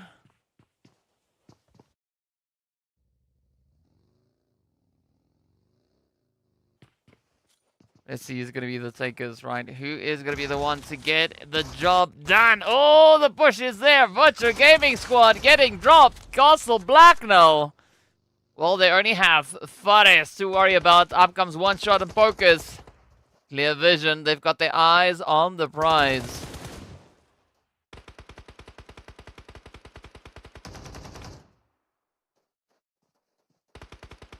Castle Black, though, sitting on 9 eliminations. Clear vision now up to 7. Virtual Gaming Squad holding on to 5. Oh, One Shot with a beautiful jump shot. Now it's down to Faker. Who's going to be the taker of this winner chicken dinner? Well, it's definitely not Faker, as it is, in fact, Clear Vision to clutch it out. There we go. Getting themselves that lovely, glorious winner chicken dinner on the only Miramar of the day. What a play indeed, what a play indeed. Gotta love it though, gotta love it, the upsets, right? So the first chicken going over to Wave Esports. The second chicken from what we saw now coming through to Clear Vision. I mean, well, we didn't exactly have Wave in this match, but it is what it is, right? Of course, now, a very aggressive performance coming through from Clear Vision. I mean, just looking to capitalize on all the available opportunities right there for them. And of course, well, let's take a look at a few of these highlights.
Bam! Bam, bam, bam! And we're getting ready to hop on in. So for those of you just joining us, of course, we've had a few name changes aside from performances, right? So, Cryptix, now XENON, right? Titan Gaming, now FALCONS White. We had a few other name changes as well, but we had a lot of shuffles come through. There was 78 shuffles, right? 78 different instances of shuffles coming through, players moving to different places and teams getting new players in. There's a lot to talk about with regards to that. I'm not going to bring it up here. I mean, the major name changes, that's what we've seen so far. We've also seen quite a bit of aggression coming through. I mean, Clear Vision also just locking down on everything as best they possibly can. But yes, here we have it. 2787 coming through for Clear Vision. Castle Black walking away with 2099. Hey. Then, of course, 1575, 1548 coming through there for Virtual Gaming Squad and RUKH, respectively. So, all these teams just adding on about 1,000 more damage than what they were able to find with regards to those eliminations. So, a very aggressive showing coming through from our teams in this last match. But we gotta love it. That is why we're here. We want to see these teams work as hard as they can. Of course, now it's going to be time to see exactly what those match rankings look like, to see where these teams found themselves with regards to those points, to see what they're going to be doing. And of course, well, here we go. There's going to be 22 points going straight over to the side of Clear Vision. 14 then for Castle Black. And of course, as we can see then as well, right, Virtual Gaming Squad walking away with those lovely 11 plays. So Castle Black definitely looking to fix their performance that they brought in on the first map, bring in a much more aggressive performance in game number 2. But how is that going to bode for them moving on forward? So far, our top 2 point owners for the day is, of course, Clear Vision and Wave Esports. Both teams sat on 22 points in total. A great start coming through here as we take a look at that second page, right? Jack Digger, unfortunately, not going to be finding themselves any points this time around. Arab Golden also going to be walking away empty-handed, so not a great start to their first match. But of course, they have, well, pretty much the rest of the day to play through. They've got game 2, 3, 4, and 5. We've just concluded game 2, so they have a few more to go. But that is essentially where the teams find themselves with regards to those points, right? So next up, we are going to be taking a look to see exactly what those phase points look like and where these teams find themselves. But so far, a very consistent performance coming through from both Wave and Clear Vision. Both teams sitting on 12 eliminations, 10 placement points, 1 winner chicken dinner each, 22 total points. Very, very impressive play. But of course, let's take a look at the comparison that we just saw here between Clear Vision and Castle Black. That first and second place rather on Miramar. As you can see, very similar with regards to the amount of damage and eliminations, right? 2099 versus 2787. I mean, that's close. Not really. Like, that's 600 and something points difference. Of course, that also then results in a difference of 3 eliminations between the two of them. But let's see who's going to be able to pick it back up again as we move over onto our third match of the day. Of course, well, we are going to be heading straight back onto Miramar, or rather Erangel, right, for back-to-back edition to see what our teams are going to be bringing. This, of course, now being match number 3. It is going to be the time for Castle Black to sit it out, as well as RUKH Esports, Smash Team, and XENON. And of course, we're going to have Blackhand, Falcons, Superpower, and Wave joining us back out onto the battlefield. But Castle Black definitely stepping up quite considerably in this last match. You can see Joker walking away with 1140 with regards to that damage. And Ahmed and Joker both only taking 419 damage. But of course, well, 4 eliminations getting sent over to the opposite end, right? So Joker picking up those 4 eliminations. We did see Ahmed coming through with 2, Faker on 2, and SAFG. I'm not quite sure how to pronounce that. I'm just going to go with SA then for now. Yeah, picking up 1 elimination as well to contribute to the tally for the team. So a very healthy run coming through from Castle Black. Much, much better than things went for them over on Erangel. But of course, then also we have the players here from Clear Vision. Van Kid, well, finding themselves 962 damage. So a lot more of an even spread across the board between them here. As you can see, the numbers much, much more similar. Even the eliminations looking pretty dang close as well. Vito, though, only finding 1 elimination and 275 damage. So, interesting stats. Focus also only taking 160 damage versus the lowest that we saw over on the side of Castle Black being 419 or something like that. Yeah. So, quite a bit of a trade-up between these two teams. But of course, as we are going to be prepping ourselves now to move over in towards Miramar, we get a bit of an opportunity to see how these stats are going to be comparing, right? How these teams can translate those Miramar performances over onto Erangel. Because looking at the teams that we've had bring in the dominance, I mean, there is quite a bit of a difference as to who is sitting where with regards to these two respective maps, right?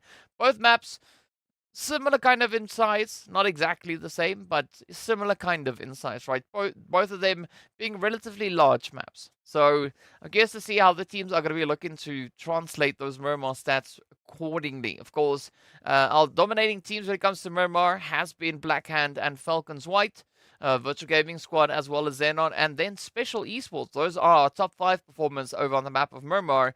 Looking over towards Erangel, not exactly the same squads feature here, right? So we got RUKH Esports instead taking the top position.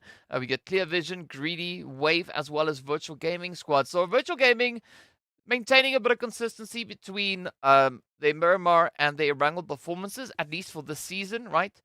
Sitting in 3rd place for Miramar, sitting in 5th place, coming through on towards Erangel. So there is a bit of a translation coming through with regards to those performances. But we're going to have to see what these teams are going to be bringing in as they step over onto the field to show us exactly what they can bring on through. Of course, well, we'd love to hear from you as well. Be sure to include the hashtag PMPL Africa when you drop your comments, your thoughts over on social media, either on Facebook, YouTube, or the lovely TikTok as well. But yeah, that means one thing, right? The moment we take a look at that, right, once we see the social media part, it means that we are prepping ourselves to hop in to see exactly what our teams are going to be bringing on through Let's see where this one is going to be taking us. If you got any predictions, let me know in the chat. Of course, if you see me doing this, I'm just I'm thinking of some deep words. Not really. But yeah, it is about that time to see exactly what the map is going to be bringing through. So if you've got any predictions, let me know. Tell me, where do you want to see the flight path go? Where do you want to see that zone go? Me personally, I want to see the flight path start over at Primorsk, head up towards Kameshki, and then have the zone sit smack dab center, right? Right over towards Pachinki School, Potato Hill, that kind of region within that triangle. That's where I want to see the zone go. Is it going to go there? Well, we have no idea of knowing. But we'll find out pretty soon. We have seen a few southern shifts come through. We've seen a few eastern shifts, western shifts, northern shifts. So the zone essentially being very flexible as to where it could be going. So curious to see where that is going to be ending up. Where is Esproxy? I'll send her a message to come join us in chat. See if she's available. But yeah, for the main part, the English broadcast for PMPL Africa, as it was for PMPL Arabia, is moi. C'est moi.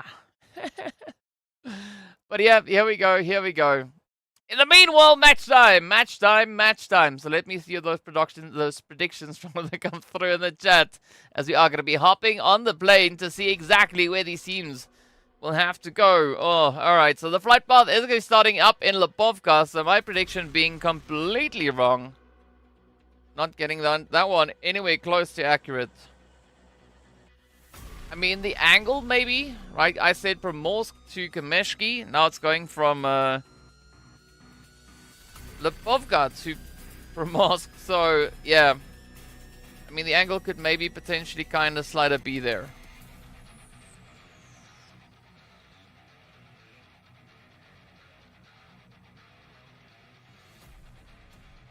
Let's see where that zone is going to be going.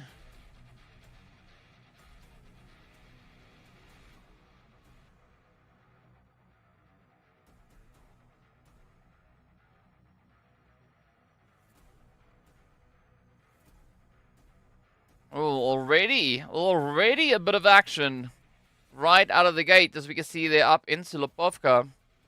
A little bit of hot and spiciness coming through right there. Mo Esports finding themselves in a bit of contention right out of the gate.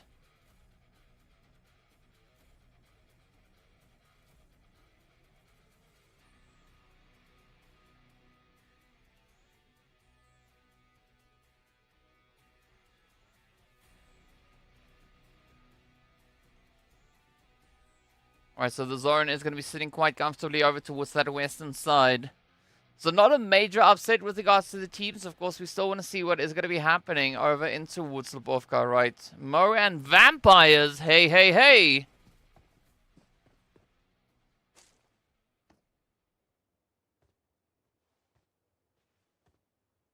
The World of Battle and Greedy also find themselves in a bit of a position up in towards school and that surrounding area.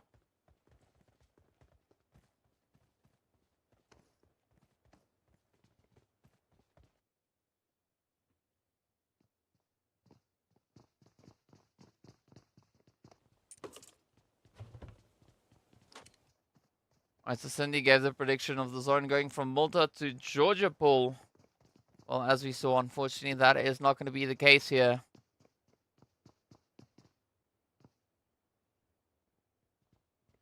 Let's see what the approach here from the Vampires will be.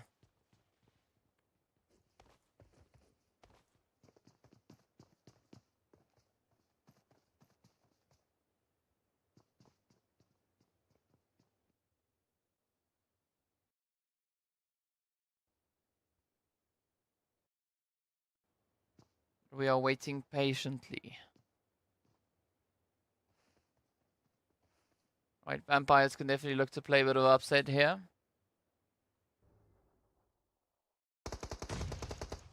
Here we go. Clear vision special, also getting ready to cook up a bit of a storm. But who's going to be the first one to storm the castle? Oh, Van Kid. Sending out a beautiful nade. Great opener on towards Broly. Now Ramsey with the trade up as they do find a one shot. Let's see whether or not Clear Vision are going to be looking to breach it.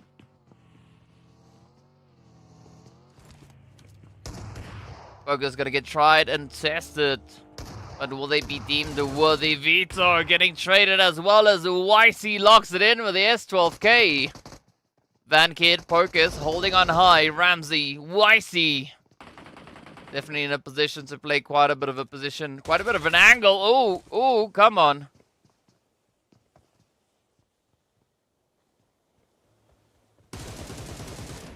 There we go. Hey, look at that.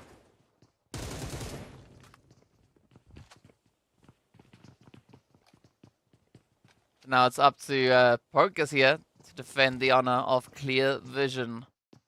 Special got a little bit of something cooking up for them. Oh, G-Brute gonna be holding a nice bit of Overwatch. There we have it. G-Brute locks in the spray down, and that is it. Clear vision. Down they go, the first team. Getting shipped out of here. Meanwhile, it's now going to be the Falcons. Looking to come swinging on in.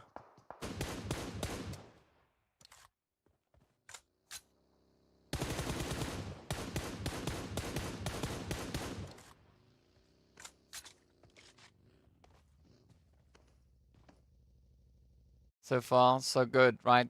Falcons having a pretty clear execution of the strat. Oh, AXA! Pop goes Ramsey.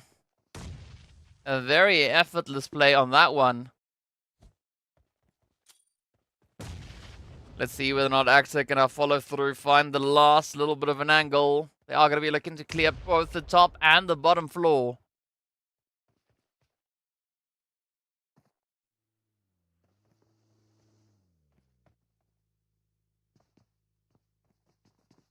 And this is going to be that ticket now. Oh, here we go. Come on. AXA looking to find Ramsey. Locked and loaded and ready to jump. Oh, they're going to get it though. Oh, hey! There we have it. AXA getting those sprays in. Of course, a little bit of self-nade coming through there from the team as Special Esports. Well, gets sent all the way back to that lobby. Now we are down to our final 14 teams. Mo and the Vampires still going to be alive.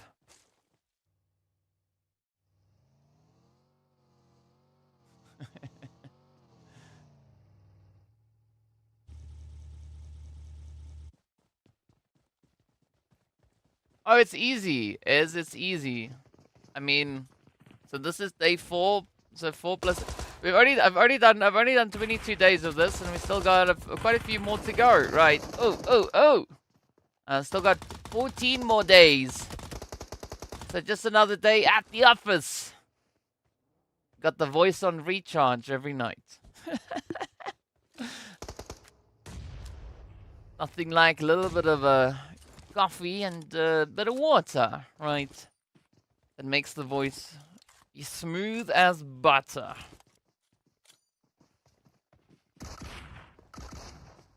Let's see whether or not Mo Esports are going to be as buttery smooth.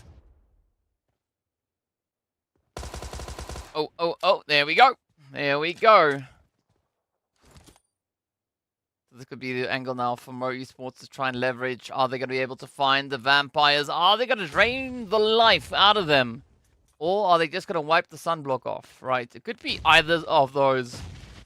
Yes. As I go to the gym in the day and then I work out my voice over here. Oh, look at that! Mo Esports.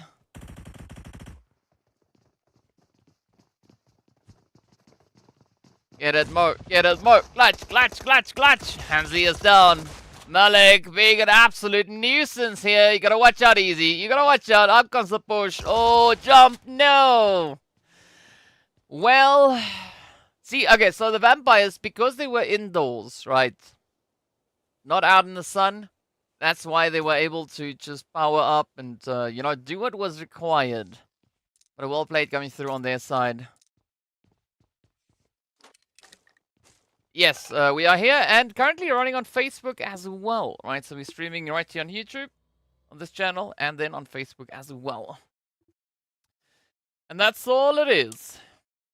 In the meanwhile, the Zoran pulling further and further over towards that far western side. We got a nice bit of a spread up towards the north. A very contentious southern edge coming through.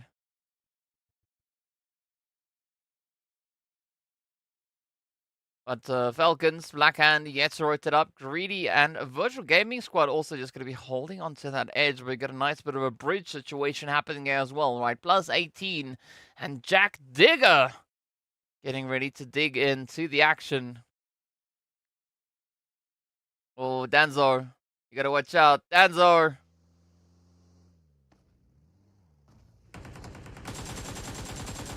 Danzo is Danzo. Again, down they go.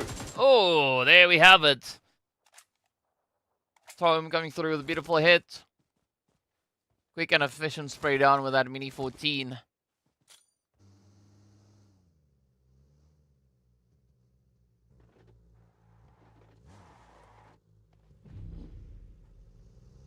Jack Digger now. Well, they can't exactly settle for Blue Juice. They're going to have to get themselves all the way up into that zone before it's too late. In the meanwhile, it's going to be Wave now sat towards the southern edge.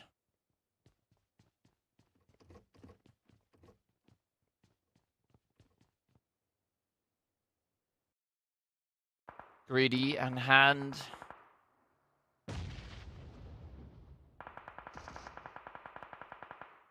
How's this one gonna go? Who's gonna get the jump?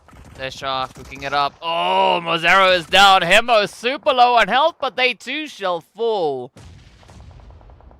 Now it's gonna be Keme and Koa.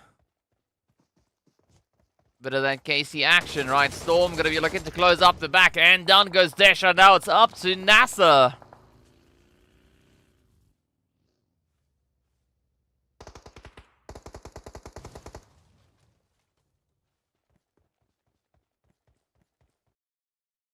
Keme now just trying to get that angle. NASA having a beautiful bit of Overwatch on them, but of course then Koa are gonna have the Overwatch on NASA, so Overwatch being watched over. So let's see if NASA can survive this angle. As Blackhand now get ready for a little bit of a swing over onto the Vampires, as they too will come rotating up.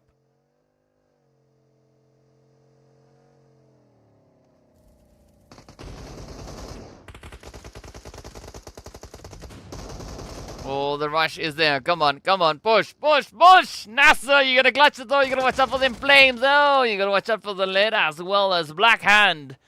Secures their third. Elam sends the players there from Greedy right on back. Off they go. Down to the final 12 we go. Jack Digger still holding on that bridge. +18. Got to be an absolute nuisance. And Vampires, well, just rotating up to the safety of zone and now looking to play all the way back onto Blackhand.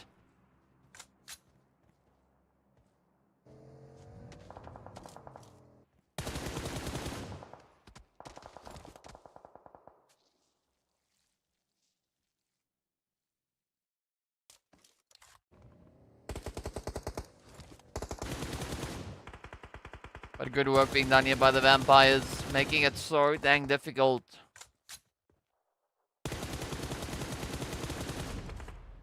Especially not for Blackhand. I'm not quite sure how they're going to get themselves out of that situation. But of course, well, we've got about 9 seconds left until the zone is going to start to move yet again. And then Vampires could find themselves in a very similar situation. But somehow, miraculously, Blackhand manages to survive.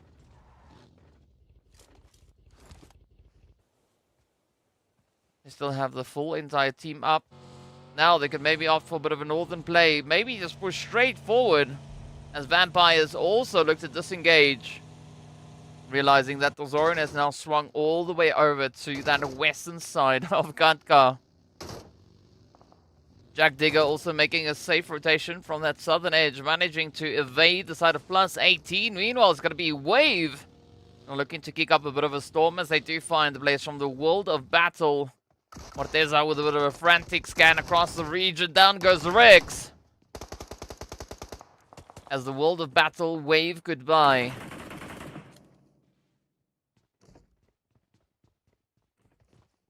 At least to one player. Now sitting on their 2 eliminations. The rest of Wave are going to be holding back towards that northeastern side.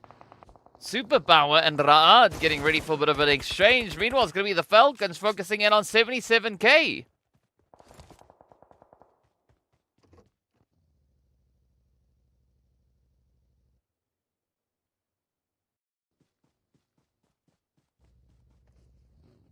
Let's see if Fahita can pack their quiet punch to knock Psych on down. Oh, they're gonna be pushing. They're gonna be pushing.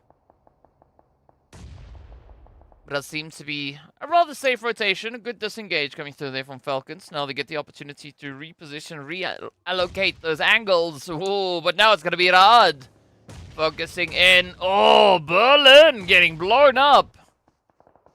As again, the shots, the nades connect on through.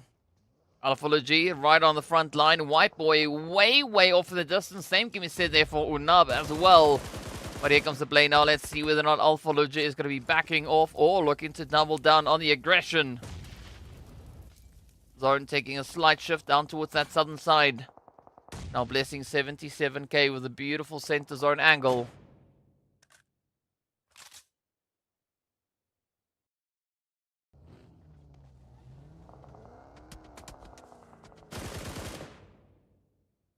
Nice bit of reach here from Unab. Making it odd. At least to some extent, double guess that initial approach. Playing a good bit of suppressive fire there to allow the team that safe rotation. But now comes the world of battle coming through with those third-party plays. Sneaking them in right behind them. Black Hand also securely getting themselves at least into the safe area, but not into the zone just yet. We do wave goodbye to the vampires as well. As their time in the sun has come to an end. Hand and Raad about to exchange a little bit of aggression up towards that northern edge of zone. Oh, Arab Golden and Wave also getting into a little bit of an altercation, but now comes the trades. There's going to be Zuxi, and again, just riding the ridge lines. They've just had enough time to patch themselves up, but again, up comes the blaze, the pressure. Let's see whether or not Black Hand is going to allow for this now to continue.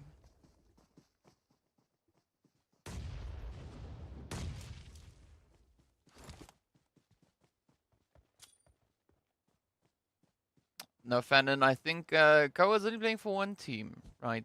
Remember, Slime 4KT is now Black Hand. So it's only one team. Oh,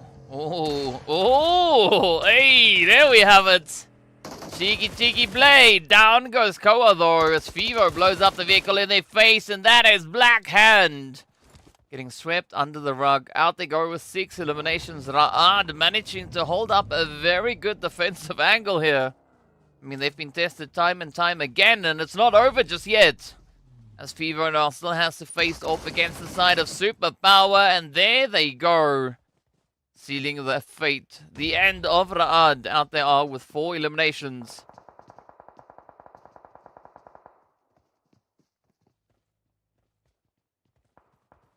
With that, we now only have 9 teams remaining.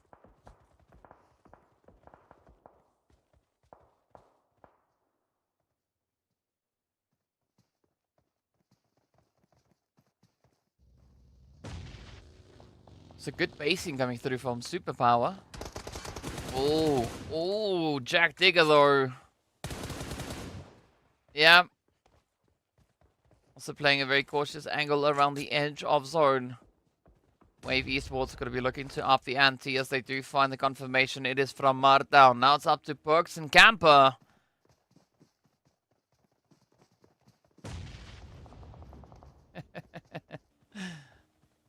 Vernon, we all see things, right? We all see things.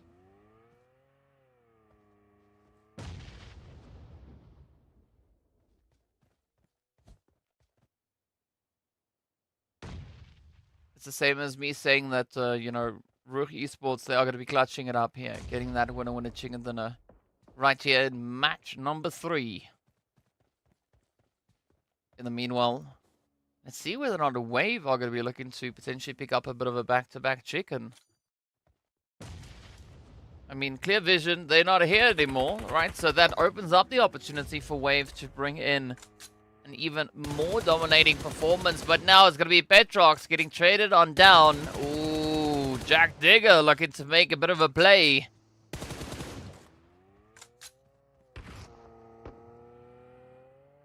Trying to lock down their edge of the zone. Oh, but the trade's continuing to come through here from Wave. Oh, Camper, no! Down they go! As Gaddafi thanks them for coming and sends them all the way back to that lobby. Down to the top 8 teams we go now. Wave down to 2-piece. That is going to severely impact they play moving into that late stage of the zone. Meanwhile, it's going to be +18, getting met with quite a bit of a spray down and a few nades. 77k now going to be looking to lock it down. Up comes Virtual Gaming Squad. Hulk looking to smash their way back into a bit of contention here, looking for the opportunity. They still need to find their first elimination, but it's now going to be 77k. Losing Thor. Now up to Fajita and Cacao. At least on this front line. Morteza going to be sat much further down towards that southern edge. But that might be a little bit too far away as the spray now continues to rain on down. That is Kakoa out of here. G now going to be looking to clutch up. Unfortunately, as we can see, the last remaining player left for 77k is going to be sat on that southern edge. Superpower, though, going to be shipped out. Shadowin holding nice and steady here for +18, but it's going to be a 1v1. 77k and +18.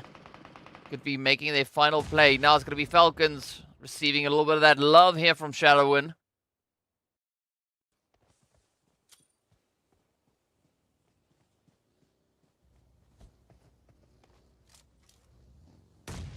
But again, not exactly the easiest angles to play through.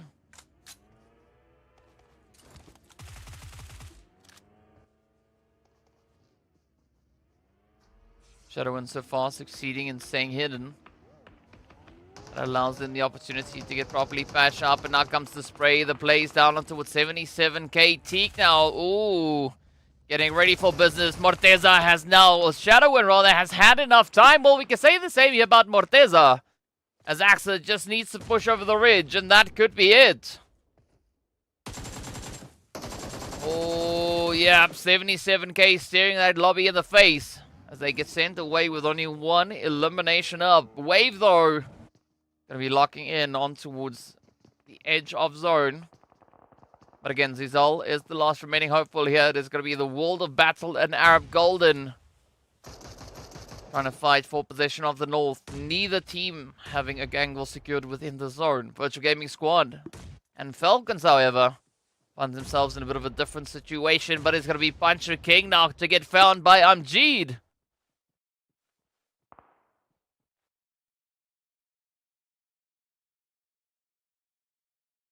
14 players alive. That is all we have to work with. Neutron. Well, and the rest of Arab Golden having to pack their bags. It's going to be the end of the road here. Now, ooh. Virtual Gaming Squad jumping, springing into action. The Falcons now sit on 8 eliminations. Virtual Gaming Squad only holding on 3, but they still have all 4 their players in this match. Beautiful nade. Let's create a bit of an opening now for the Falcons to see if they can charge their way on back. Climb back up this hill. Fighting for a bit of that prime real estate.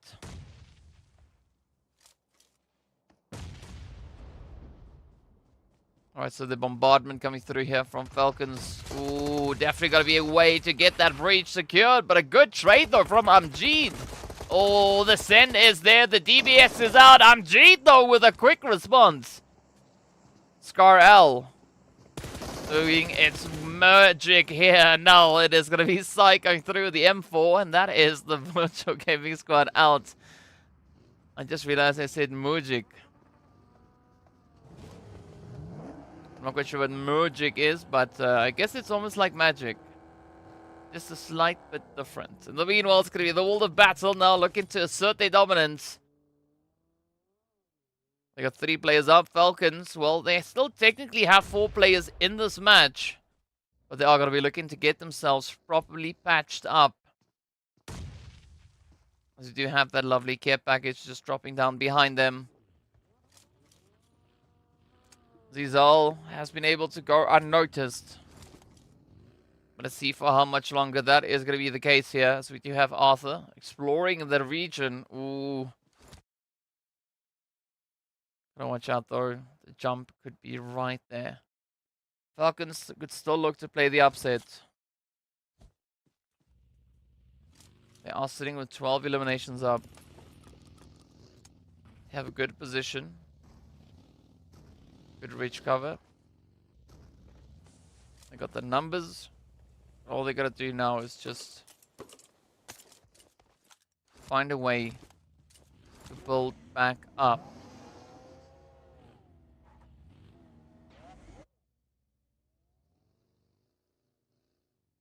The world of battle keeping it nice and quiet. See that spread as the zone now moves further down south, so this is going to be quite favorable, especially now for the Falcons. These are still holding on. Oh, yeah. Signing off, giving us the quick 1-2-1-2. The pra.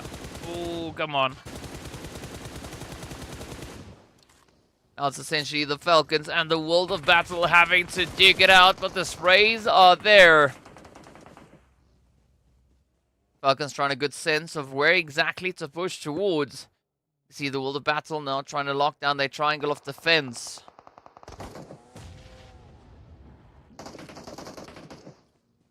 But will it be their triangle of doom? Oh, so far it's looking good.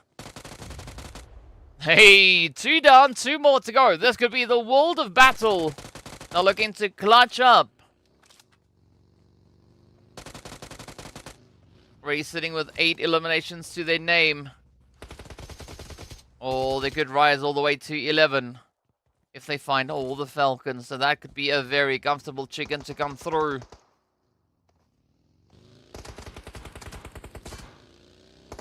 Mohammed playing a very dangerous game right here. Oh, what are you doing? No. Arthur now going to be looking to spring into action. Looking to see if they can find the trade on towards Puncher King. But unfortunately for Puncher, oh, they do have that vehicle, but that is not going to stop the flames and the jump shots coming through as the world of battle tries to lock it in. Mohammed has been found. Down they go. And now it's going to be down to Teak, the sole defender, left to make the play here for Falcons. Oh no, they get spotted and that is it. The world of battle securing themselves the victory, that winner chicken dinner. That of course, as far as I believe, that was the World of Battle's first, maybe their second winner chicken dinner, but a very impressive one. 11 eliminations in 1838. Not too long ago, but what a play though.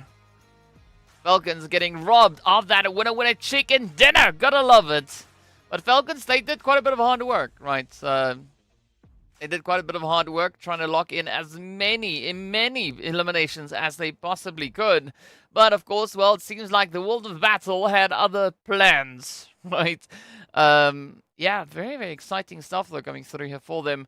Of course, well, we got to see how all of this translates. But first up, we are going to be looking at a few of those amazing highlights to see exactly where our teams find themselves.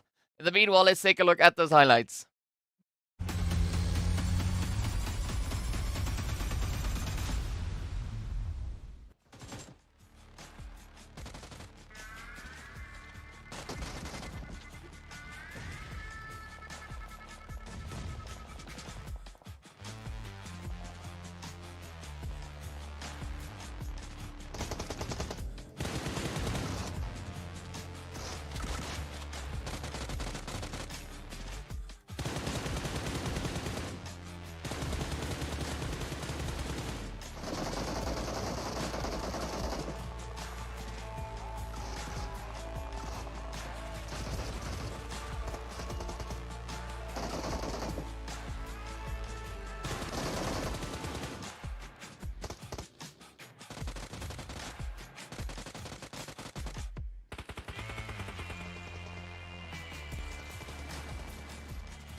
bam, here we go, getting ready to jump into the action. Of course, well, seeing that this is Erangel Day, right? We've got 3 Erangels, so we've already played match 1 as Erangel. Now match 3 and 4 is Erangel as well. Match number 5 is going to be our Sanhok, and match number 2 was our Miramar. A little bit of a change up, right? Over on Miramar Day, it's match 1, 3, and 5. On Erangel Day, it's match 1, 3, and 4. So, we got to change it up. It is what it is. But of course, speaking about what it is, this is also then what it is. It is going to be points time, as we can see the World of Battle walking away with the lovely 21 pointers. Falcons White coming through on 18. Wave though, securing themselves a lovely, luscious 10 pointers. And of course, Virtual Gaming Squad and Arab Golden going to be picking up those 7 points each. Black Hand though, only finding themselves eliminations. The same can be said there for Ard and the Vampires as well, right? Still locking in quite a bit of a play. But unfortunately not getting blessed with a few of those placement points. Now, speaking about unfortunate, it was an unfortunate run for Greedy. But, you know, they were greedy for some donuts. So we'll give it to them. Greedy for donuts, coming through in 16th position there. And, well, Clear Vision, Jack Digger, also going to be walking away with only 1 point to their name. Mo Esports also still finding themselves those 2 points. So, not a bad day. Not a bad day. Let's see, in fact, where these teams are going to be looking to take these last few pushes. As we know, there's still quite a bit to come through. Next up, we are going to be taking a look at those overall rankings to see how this match then impacts that, where the teams find themselves, whether or not there's been any major concerns or changes or anything like that really coming through with regards to where these teams find themselves. But essentially, a very, very good run, right? Will the Battle now securing their second winner chicken dinner. Speaking about teams doing things, here we go, right? It is Falcons, P6 or Psych, dominating with the most eliminations and damage, one of which has come through as a result of utility. Then it's Arthur and Muhammad from the World of Battle hitting the range, right, with 292-meter hits. And of course, well, the greatest distance traveled in the past match. So very exciting stuff coming through here. Only 2 teams essentially locking in our MVP slots. But let's take a look at our comparison here between Falcons White and Virtual Gaming, as you can see where both these teams ended up with regards to that damage. What else are going to do? Yeah, well, let's see. 1355 going through here for Virtual Gaming Squad. Of course, well, get all the way in that 4th position with the 3 eliminations up. And then Falcons White, 2nd place. But, yeah, I mean, there's about 700 more damage getting brought in by Falcons White. And that does result in 9 more eliminations. So, a very good play going through from Falcons, with Psych then taking the most damage, receiving the least damage, the most elims, and of course getting those assists there in as well. So a very, very good run. But as we know, Falcons White, no strangers to this level of performance. But we want to see if there's going to be anyone looking to contest them moving through our matches. Because as we know, right, they are currently trying to create a bit of a gap with regards to those PMGC points. They want to get the direct invitation straight from PMPL instead of having to work their way through the MEA Championship. Now, well, other teams that we have in contention, of course, is 77K, and then, of course, the players coming through from RUKH Esports. But based on the performances that we've been having so far today, I don't quite know if that is going to be the case, right? I'm not quite sure whether or not 77K or RUKH are going to be able to catch up with regards to those points just yet. Of course, an amazing performance that we've had coming through here from the World of Battle, securing themselves that lovely winner chicken dinner. Also coming through on 7-11, right? A name of a place with things in it. Then also only taking 91 damage. So Arthur really good at dodging the lead. But, well, also really good at sending it out, converting 5 eliminations out of that 700 damage. So a very exciting day indeed coming through for the side there of the World of Battle. At least exciting match. But, of course, now for match number 4, we are going to be stepping right back on Erangel to see what our teams are going to be bringing through. And, of course, speaking about what the things could be, we take a look at our leaderboard. Falcons White now sat up on 160 points, 121 coming through for Virtual Gaming Squad. RUKH now, well, 3 points away from Virtual, but, well, that is 41 points away from Falcons White. So it's going to take quite a bit of a push to come through on their end. But I think more importantly, we need to take a look at that second page, right? Because that is where we'll find the players from 77K. So they are essentially one of the select few teams that have a bit of a chance to oppose Falcons White for that PMGC slot. And looking at this current situation, yeah, that gap is starting to widen. But RUKH Esports, though, I mean, they are upping the ante, trying to catch up as well. And Mo Esports also going to be closing the gap on towards Jack Digger, right? So far, Mo, they found themselves 9 points. If you remember, they started off on 29, now sitting on 38. The difference being 9 points. So I'm curious to see whether or not they're going to be able to get that 1 point in and then take it that extra little bit further to surpass Jack Digger with regards to the positioning on the leaderboard. Now, of course, well, as I mentioned, match number 4, we are going to be heading straight into Erangel. This is also the last match for the players in Group A, so that is 77k, Jack Digger, Ra'ad, as well as the Vampires, or the Vampires. And, well, Group B, they're going to be sitting it out. So Mo Esports plus 18 special, as well as the World of Battle. Well, going to be on a bit of a break. So we'll be seeing very shortly what our teams are going to be bringing in. So if you got any predictions for the last Erangel of the day, be sure to let me know where you think the flight path and zone and all these lovely things are going to be going. Also, if you've got a prediction as to who's going to be winning, right? Tell me with how many eliminations they are going to be walking away.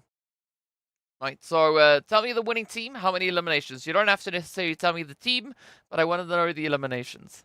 Let's see how accurate you guys are at guessing these things, right? Because I think essentially that's all it is at this point.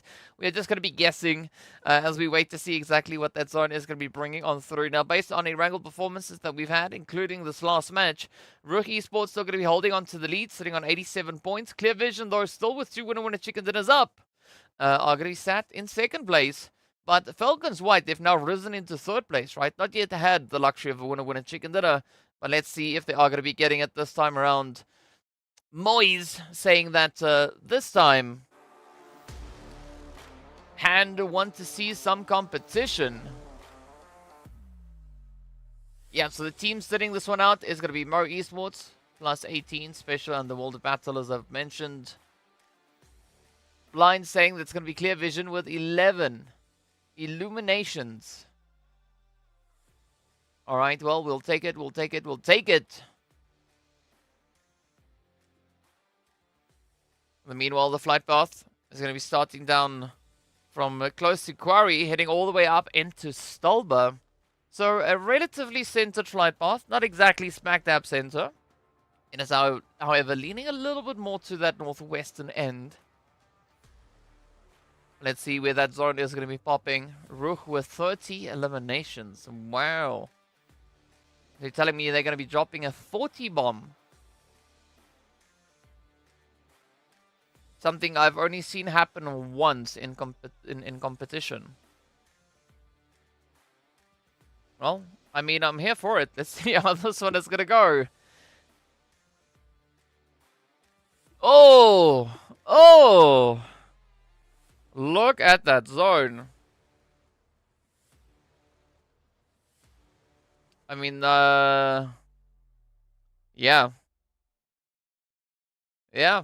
About half of the zone is water. I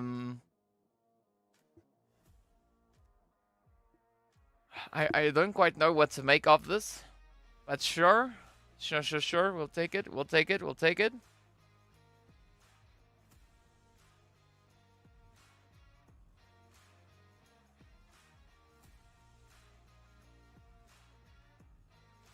So let's see what the zone could hold. Is there going to be promise for any particular team? Maybe looking to step it up. Maybe looking to shake it up as they go about their business.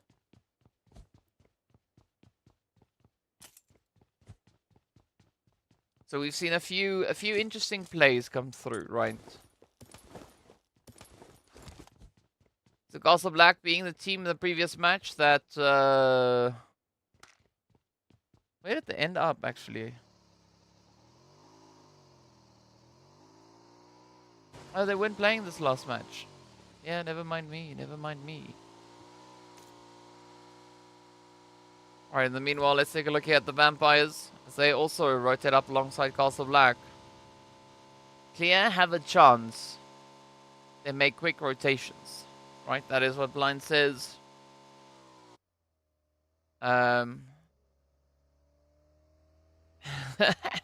Mike just praying that it's not going to shift down onto the Millie base.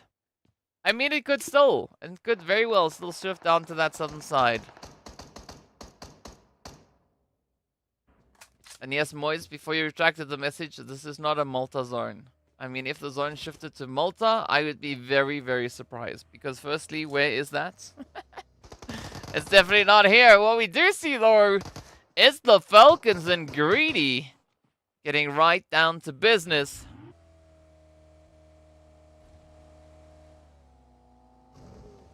Yeah, Toxin being a little bit toxic. Oh, oh, oh. Yeah, but you gotta watch out for them toxins. Teak has even more of that. As we do see the end of Greedy. At least finding themselves at one elimination. Teak with a squeaky clean play there. Now it's gonna be Castle Black up against Vampires. Oh, they did bring quite a bit of an upset previously. Castle Black brought the upset to the Vampires. Let's see whether or not the Vampires are going to be looking for a bit of response here. Nice nade from Malik.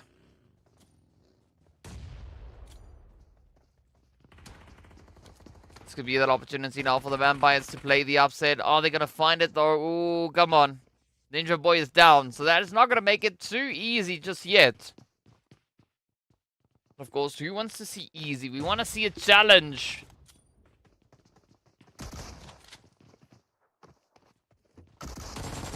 Oh, there we have it. Castle Black kicking it into high gear as they get ready for a bit of a breach. Oh, but Faker is down. Ah, goodbye, and out they go. That is not going to deter the rest of Castle Black, though. They are going to be looking to contest here. We got... Oh! There we go, Malik. Good night.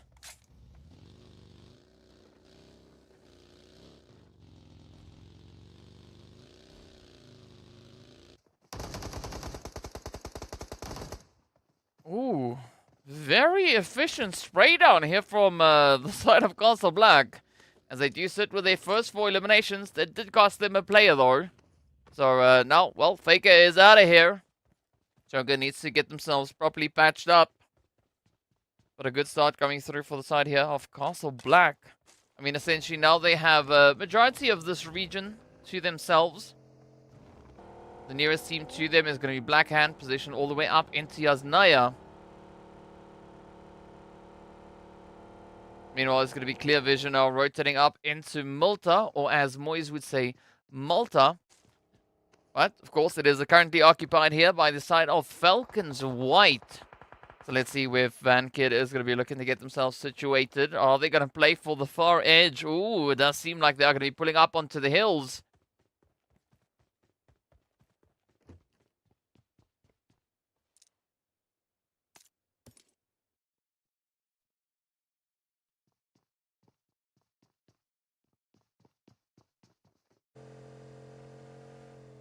Alright, so our first 2 teams that got sent out, each getting sent away with 1 elimination or at least 1 point to their name. So not exactly an empty-handed run. But let's see whether or not they'll be able to maintain a bit of consistency here, right? Will they be able to keep that pacing going? In the meanwhile, we are going to be waiting for our teams on those outlying regions. Like 77K, Smash, as well as Superpower and Ra'ad. To not only get themselves out of the blue... but securely positioned in towards this next zone. We got RUKH now just rotating through Yasnaya, Poliana. Black Hand not making any major rotations just yet. But that could allow them a bit of a gatekeep opportunity. Meanwhile, it's going to be XENON now just flying on through. Rotating around that potato hill. As they make their entry just into the edge of zone. But is it going to be farm that they're aiming for? Are they going to be aiming for that lumberyard? Or maybe pulling into a little bit of shelter. Either which way, we'll find out very, very soon exactly what these teams are going to be doing. As you can see, that zone is going to be closing up. So let's see what the intentions is of the zone here. Malta. All right, but that's what I said. But either which way, sure. It's going to be 77k. And a wave now fighting each other over on towards that eastern side.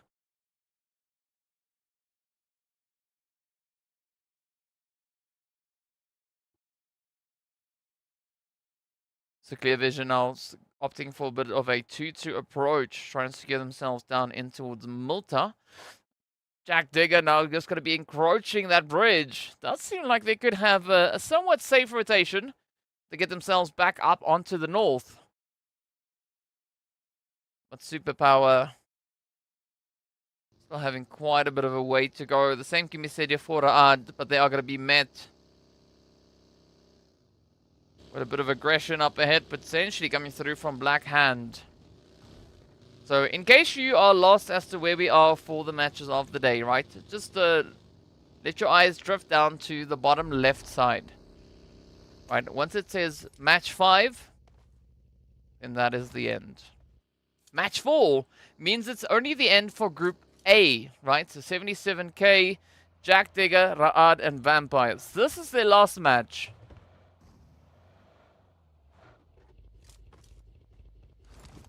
Meanwhile, Superpower now going to be looking for a few power-ups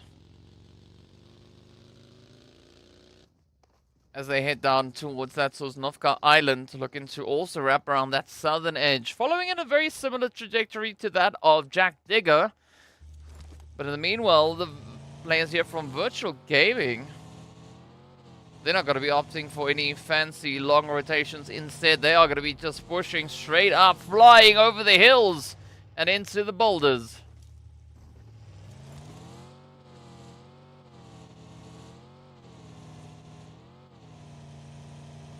At least for the time being, there is a little bit of safety up ahead. Oh, but look at this. It's going to be Castle Black and Clear Vision getting right on down to business. Both teams now situated up here in Little Power.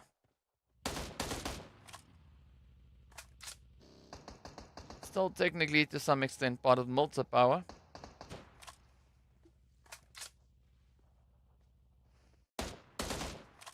But it's a smaller compound, so let's see who's going to be the one to reign supreme. Is it going to be Castle Black? Is it going to be Clear Vision?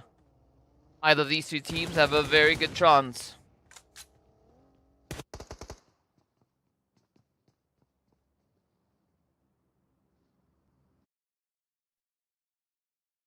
But there we go, you can see Superpower now.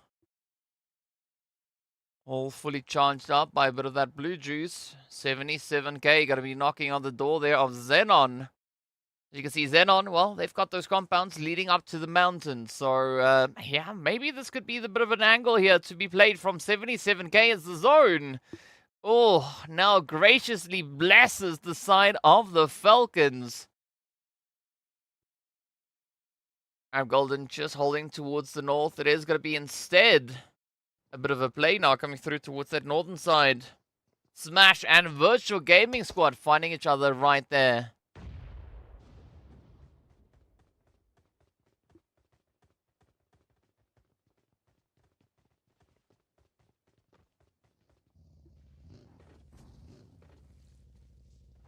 The Clear Vision now starting to position themselves over to that more eastern side.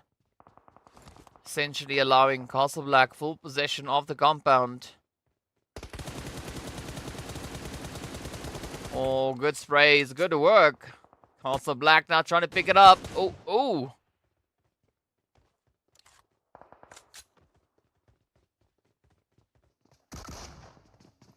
Meanwhile, it's going to be Wave now.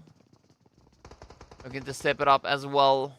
Trying to push Psych here from the Falcons. Back off into the distance. But the contention definitely starting to build all across the zone. Several teams on multiple areas are looking to contest, looking to get themselves situated. RUKH and hand up towards the north. We've got a Wave, Falcons, and Castle Black right here in the center of the zone. And of course, we've got Virtual Gaming Squad as well as XENON. 77k, Superpower, Jack Digger, all now going to be holding on to the edges towards that eastern front.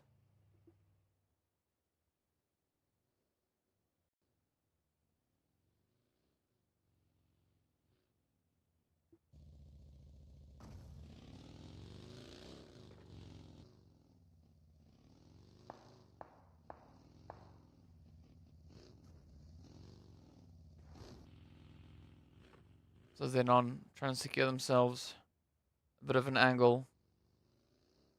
Again, not going to be looking to make too much noise. In the meanwhile, RUKH, still exploring the territory.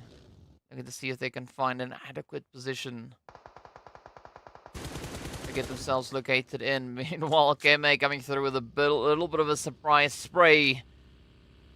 Arab Golden still going to be holding on top of the hill, so they could be quite an interesting position, especially looking towards this northern edge.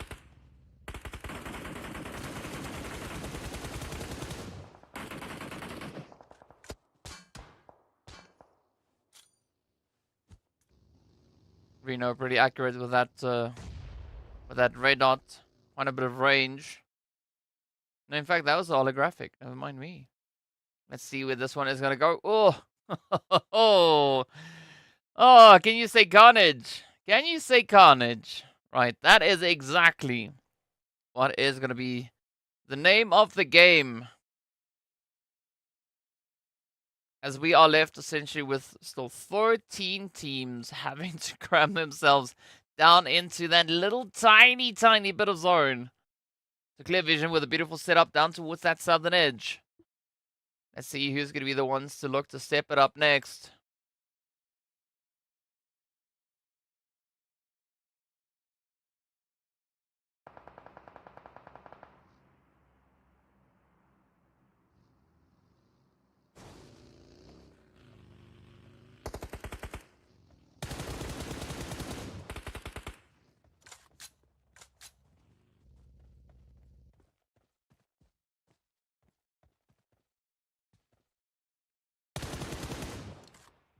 Right, the spray is now still going to be looking to reach all the way across the way. Puncher and the rest of RUKH now going to be looking to lock down the north. They got themselves a bit of that edge positioning. 77k. Ooh, quite some distance away from zone. Not quite sure why they're playing this a little bit more reserved. I mean, they've got a very clear rotation straight back into the next phase.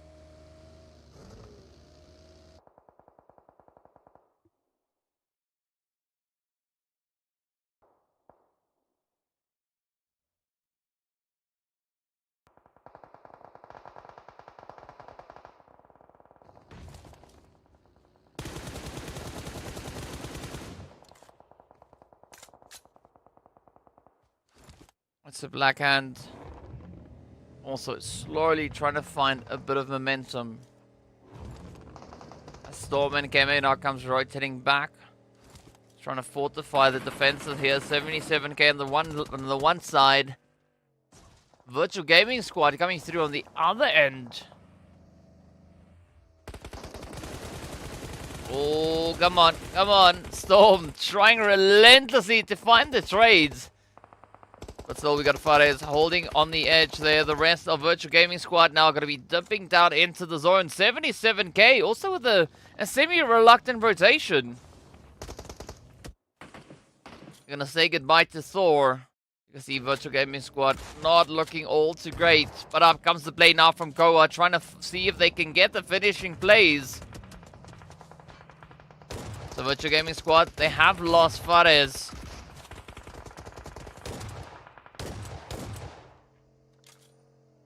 But it's proving to be quite difficult to find the players out in the smoke. In the meanwhile, we do say goodbye to Virtual Gaming Squad as they get met with quite a bit of a nade there. Ooh, the AWAM coming through now from Eugene as well.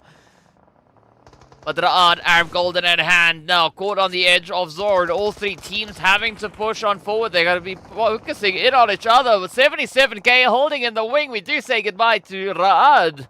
As Arab Golden now start to dip their way on out, heading a little bit further on towards that zone. The blue is not going to be kind to anyone at this point. Now it's going to be Mozaro. Oh, getting targeted. Not exactly the easiest position to rotate in towards. 77k is going to be riding that ridge. But the zone shifting all the way over towards Castle Black is going to make things exceptionally challenging, especially coming through from the west and that southern edge.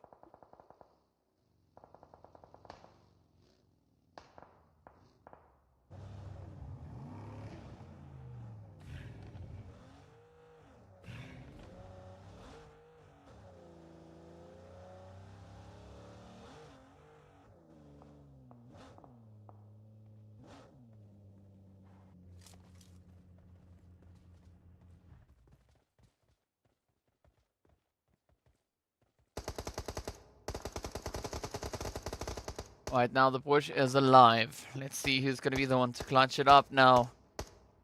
Wave, great position over towards the west. They got sights all the way down into Arab Golden. 77k. Black Hand. XENON. Arab Golden, though, gonna get backed on up. Out they go. Having to settle for 11th. At least still finding themselves those 5 eliminations. But now we enter our top 10. Ooh. 77k. Still very, very vulnerable up on the hills. Yep. Now they go. That is the end. RUKH rather. Just looking to close it up.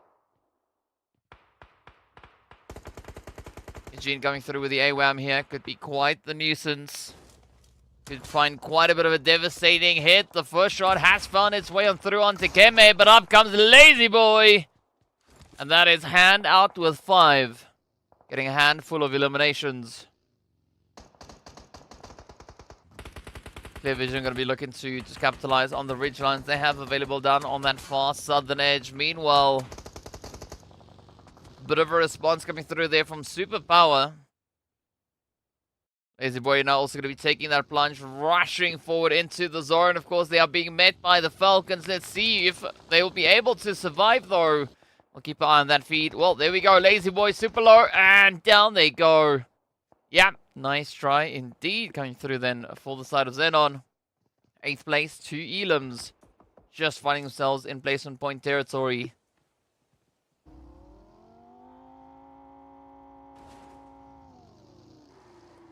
Jack Digger also going to be taking their out here all the way in 7th.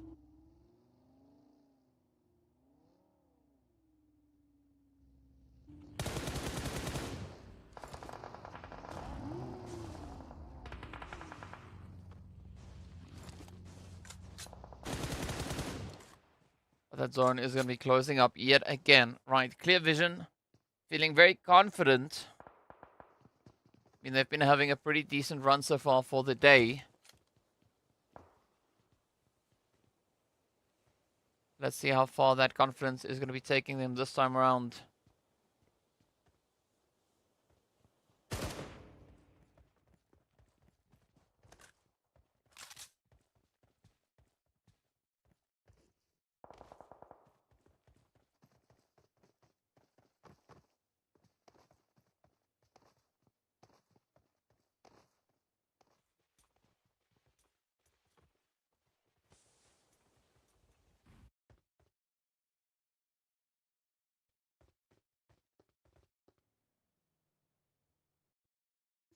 Alright, so we find ourselves with a bit of a standoff, right? Clear Vision managing to find a bit of ground here.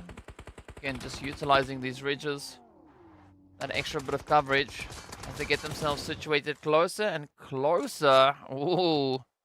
But are they going to be able to reach in as far as they need to?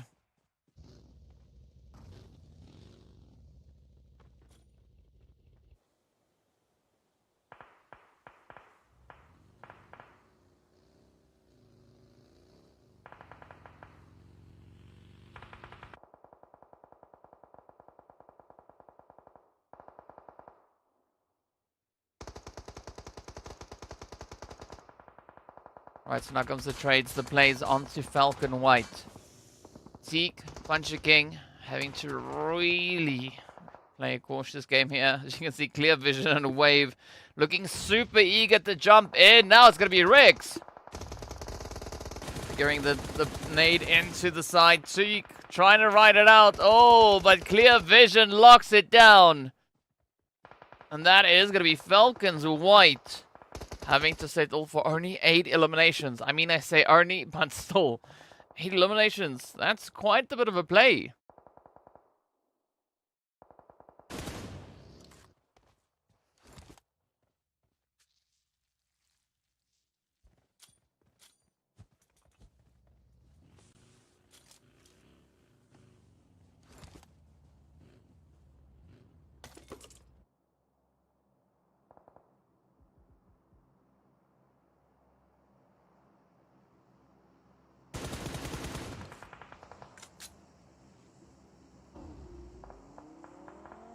Right, so Wave's still going to be looking to make a bit of a play here, coming on the edge.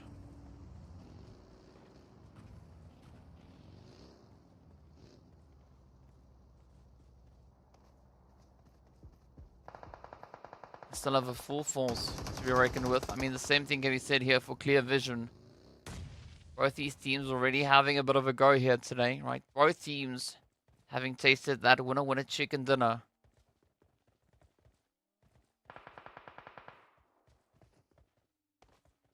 Castle Black also with a winner chicken dinner. Superpower, essentially going to be one of the only few teams left in the zone that have not yet found themselves chicken today. I mean, RUKH Esports, the other team also, right? So 3 out of the 5 teams here have had their go at chickens today. But will this be the opportunity for either of them to potentially claim that prize, to claim that chicken? Or is it going to go elsewhere?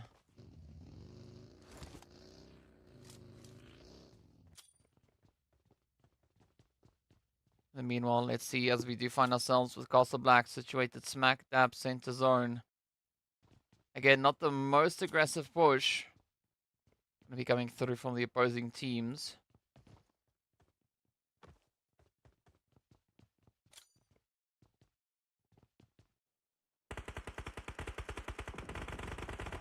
Right, so the opener is there. Superpower. Getting in the knock in on towards Berlin. Ooh, but now it's going to be quite a bit of pressure coming through on towards Unab as the oh, DP28. Oh, out of Ology. Are they going to be able to survive this? A very pressured play indeed. But now one shot finding Zizal. Oh, up comes Rex. A very good defensive angle being held here by one shot. Clear Vision already up to 7. Wave going to be holding on to 3. But is that nade going to seal the fate now? Not quite just yet. Still Petrox Gaddafi holding on the ridge. Good cover. Oh, and Kid getting found. Focus, one shot. Still in a position where they can lend a bit of a helping hand, but things are going to start to constrict very, very soon as the blue zone is about to pop.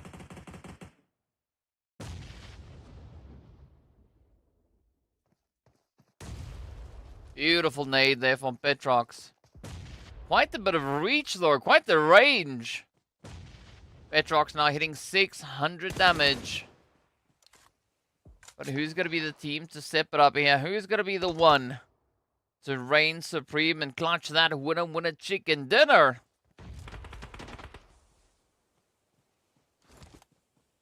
RUKH Esports going to be keeping it nice and quiet towards that northern edge. Again, not going to be looking to make too much noise.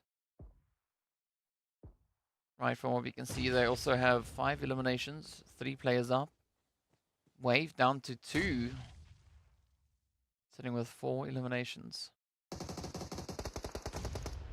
It's all going to boil down to the final few plays. Castle Black now going to be looking to leverage the living heck out of this hardcover. They're going to milk it for all it's worth.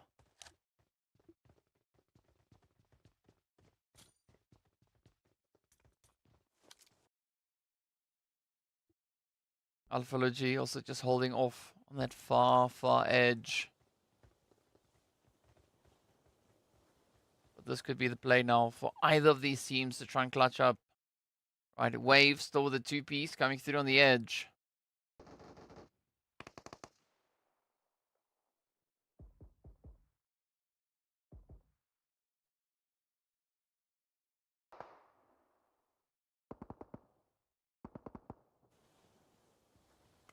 Things now quieting down a little bit as we wait to see where that zone is going to be going. Also, Black still just reminding of the surrounding teams that they got to be very, very watchful. Eugene there from RUKH also going to be locking in a bit of a spray. Oh, AWAM! There we go. Petrox is down. See whether or not Eugene is going to make a little bit more magic happen now with that AWAM.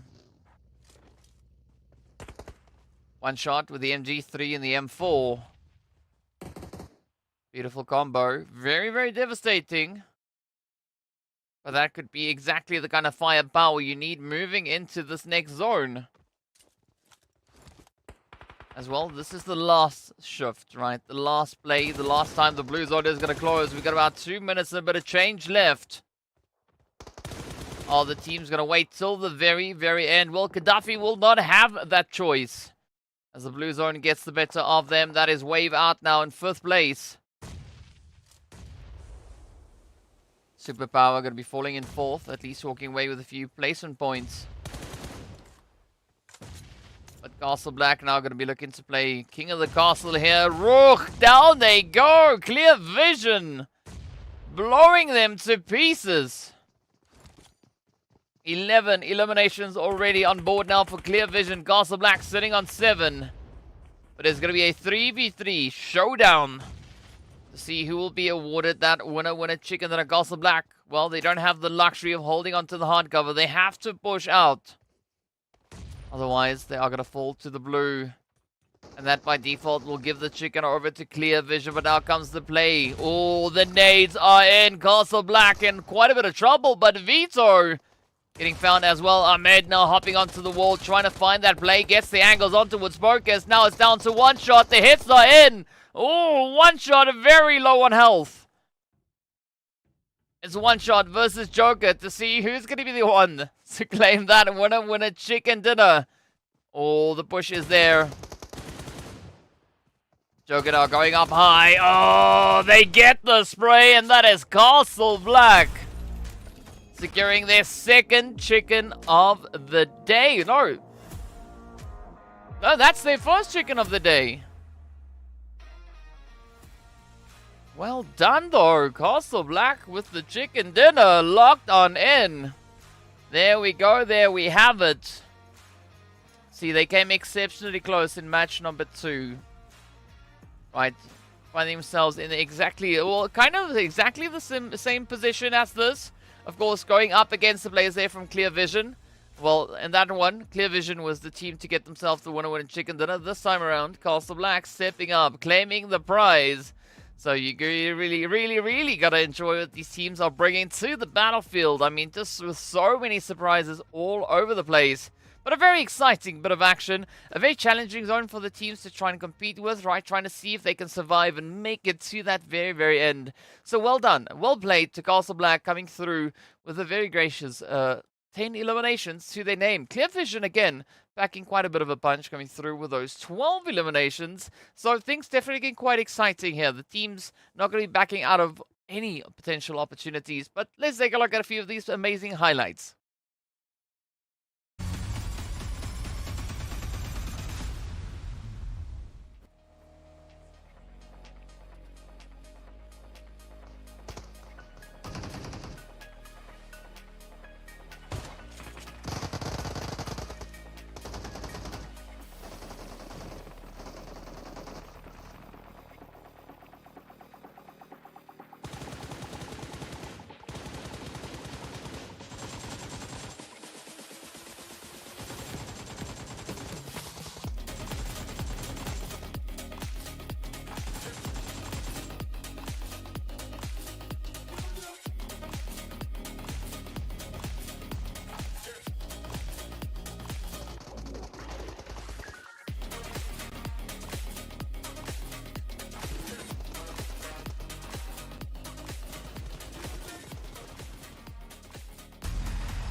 Well, there we go. Some very hot and heated, pretty sweaty plays coming through. Castle Black, right, locking in and fortifying themselves into that lovely winner chicken dinner.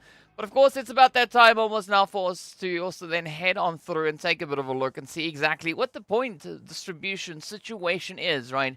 Where these teams find themselves, of course, what the match points look like As we know already, Castle Black coming through with 10 eliminations and they want to win a chicken dinner, so that one's easy, 20 points. Of course, Clear Vision coming through with their 12 eliminations, finishing in second place, so it's also easy to figure out what those points are. But we need to see what the rest of the lobby did, where they found themselves with regards to these points, and of course, if there were any changes being accrued up and towards that leaderboard. In the meanwhile, let's take a look at it. It's going to be 2018 going over to Castle Black and Clear Vision. RUKH Esports then coming through on 11. Falcons swooping in on a lovely 10-pointer. But for Black Hand and Arab Golden, there's going to be 5 points, all of which has come through from the eliminations. Wave also with 5 eliminations, but they've been able to survive a little bit longer, right? Awarding themselves those placement points as well for a grand total of 8 points. Superpower all the way out in, what is that, fourth place? Third place? Fourth, yes. Walking away with 4 points as well. And then as we take a look at the rest of the board, Smash Team, the only team around, not going to be finding themselves with any points. Instead, they are going to be taking a seat over at the Donut Shop. So welcome back, welcome in. But that's not necessarily the spot that we want to see these teams situated in, right? We want to see even more points being secured. But of course, as we know, we are then also going to be prepping ourselves to see how this then tallies over into our overall standings and where exactly these teams find themselves. Because as we know, at the end of the day, the teams are still fighting for their position towards the top 12, right? As remember, the top 12 are going to be having the option, well, not the option, but they will be given the opportunity to play that extra bonus map come tomorrow. Today is, of course, well, essentially almost done. We've got one more match to go. So there's very limited shifting that can happen with regards to these boards. Of course, Group A, they've also now pretty much concluded their games for the day. So fortunately, Castle Black, Clear Vision, they are still going to be stepping into our last match of the day. But a quick comparison here between their performances, you can see very close with regards to damage, very close with regards to those eliminations as well. Again, the only difference there being 200 damage and, well, obviously then 2 eliminations. But Castle Black finding a few more assists versus those coming through from the side of Clear Vision. So Clear Vision being a lot more concise, right, with those plays. So gotta love what these teams are capable of. The kind of flexing that they bring out on the battlefield, really, really exciting to see. But it's all going to come down to how they're going to be flexing their way through, not only the leaderboard, but also then through that very last match of the day. So the top 12 starting to really tighten up as the teams are getting closer and closer to each other. Of course, speaking about closer and closer, right, look at the comparison here between Castle Black's top performer and One Shot. Also being the top performer then for Clear Vision, right? Both players sitting in excess of 900 damage. But, well, SAFG has been able to find themselves 4 eliminations, where One Shot, well, missed out by 1 shot, right? Getting themselves 3 instead of 4. So very, very exciting things being traded off between the two here, right? The one walking away with 4 assists, the other one with 4 eliminations. And then, well, trading off with regards to those eliminations and, of course, then the assists coming in on the opposite end. But again, now we need to see how all of this is going to translate into a little bit of that jungle action, right? Because that's where we're heading. We're heading straight over to Sanhok to see what our teams are going to be doing for our last match of the day. So at least for the teams, this should be a very quick match, right? Sanhok, not a very big map to play through, but we do have a few strong contenders when it comes to that, right? Falcons White being our most aggressive team, sitting with 16 eliminations, 30 total points, 14 placement points, and of course they have that one winner chicken dinner. Castle Black as well as Greedy, they've also been able to secure themselves at least one winner chicken dinner across the board. But could this be the play now for Wave Esports and potentially even maybe Special Esports to lock in their very first victory? Because they've been also performing quite well, right? So that essentially is our top 5. But of course, we also then have the players from XENON just sitting outside the top 5 on 17 points. Exactly the same as Greedy, but the difference being here is Greedy, they've been a little bit more consistent with regards to those placement points, right? Sitting on 10 as opposed to the 9 then coming through from the side there of XENON. So we'll see exactly how these teams are going to be stepping it out, right? As they are getting ready to jump on in. The plate, of course, is warming up. You can hear the propellers, yes, just going off in the background. So that means that we are just a few mere moments away from seeing exactly what these teams are going to be doing. Now, the nice thing about, of course, heading into Sanhok is that the flight path is not all too important, right?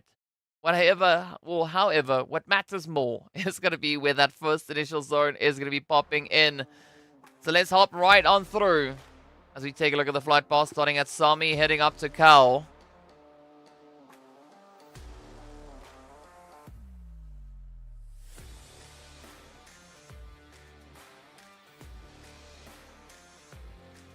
So definitely going to be looking at our top 5 teams here, as one of them could be the team to step it up.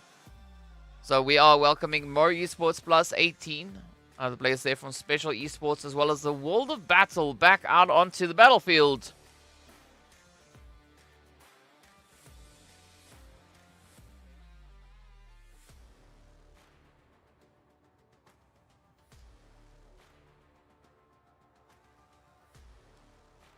Yeah, I think it's very safe to say that Clear Vision have been proving themselves to be a very, very proficient team. A very efficient team as well. I guess to see what their play is going to be moving through this one. I mean, for Sanhok, Clear Vision are sat in 10th place. They've only had 4 eliminations and a total of 11 points. So they've definitely placed higher than they were able to play aggressively, yes. But nice zone up towards the north. We got Black Hand and +18 very close to each other. Smash and, of course, Greedy up in paradise. As you can see in boot camp, well, we do have the players there from Virtual Gaming Squad. With the addition of Superpower, not too far away either. Desha, meanwhile, will be brought to their knees, and the follow-through is going to come in as Elias steps on through.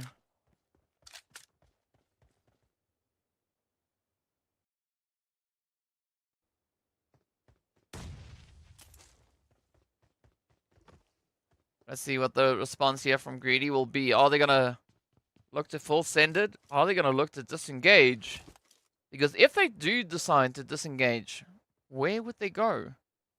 It's a lot of those optimal positions already being occupied. In the meanwhile, we are going to be hopping onto Black Hand as they rush in onto Shadowin.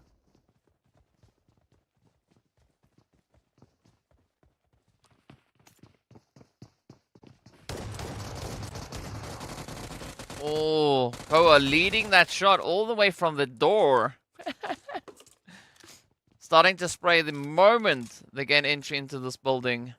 And not stopping until they see somebody drop up ahead of them. So Black Hand at least securing himself that southwestern edge of the zone. The rest of +18 has moved much further towards the north. Up situated towards Hatin. In the meanwhile, it is going to be Superpower and Virtual Gaming Squad.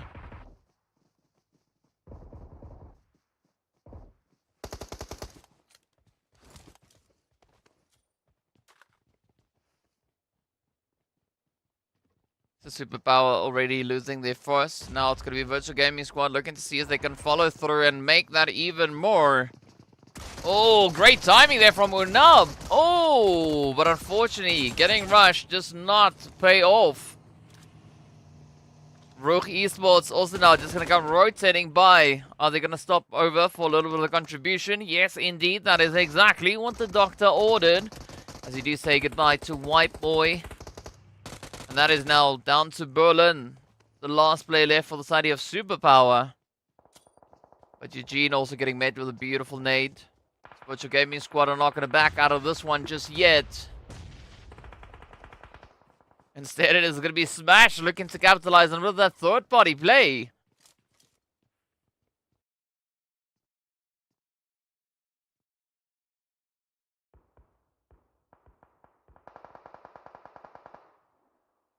So, quite the risky play coming through here from RUKH. I mean, it's not all too surprising looking at the overall performance that we've seen so far on Sanhok. Sure, they've only played 2, but in those 2, they've only accumulated 9 total points, right? 6 of which has come through as a result of aggression, right? Those eliminations.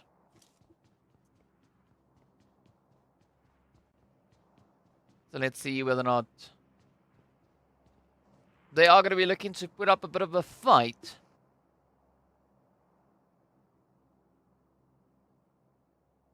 Who won the first 4? I mean, that's easy. First one went to Wave. Oh. Second one went to Clear Vision. Match number 3 went to the World of Battle. Match number 4 went to Castle Black. Match number 5, we don't know yet.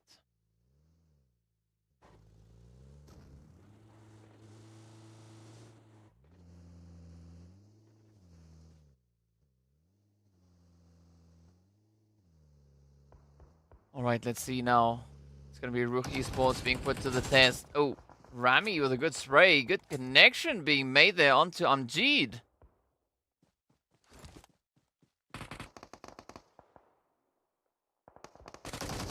Oh, yeah, it's gonna be short-lived though.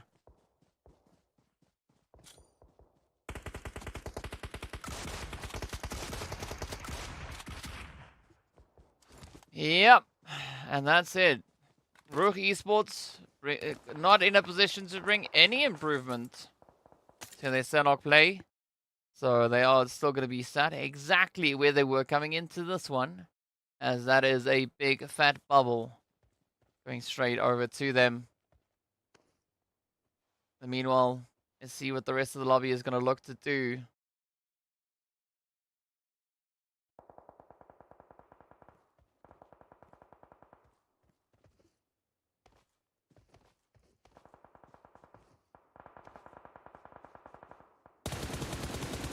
G-Brutes, very sneaky play. Oh, talk about capitalizing. I mean, that is the epitome of it. Wow. That was special. Well done, G-Brute. But again, right, several teams holding in contention here. We've got Arab Golden just a little bit further down to the south. We can see Castle Black moving in between Berlin and Arab Golden. We've got Special, we've got Smash, we've got Greedy. A very sweaty position just off center, but now let's see where that zone is going to be taking us next.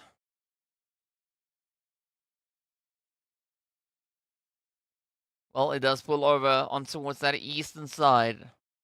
So Greedy can continue to just chill up in paradise.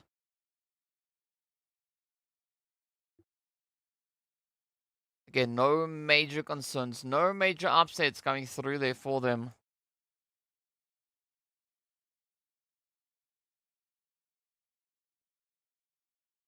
I mean, Clear Vision also holding onto a good edge spot there. But looking at that southern edge, it is going to be absolute carnage to come through. Let's see who's going to be the ones now to find that opportunity. Meanwhile, there's going to be Wave also now pulling into this Hornet's Nest. Not going to be the safest run, as they do potentially have to say goodbye to Zizal. He's going to be heavily reliant on what 7 Reef can do with this push now.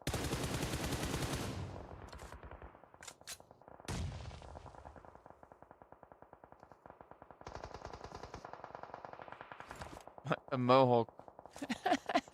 Good one, Mike. Good one, Mike. A Mohawk, yes.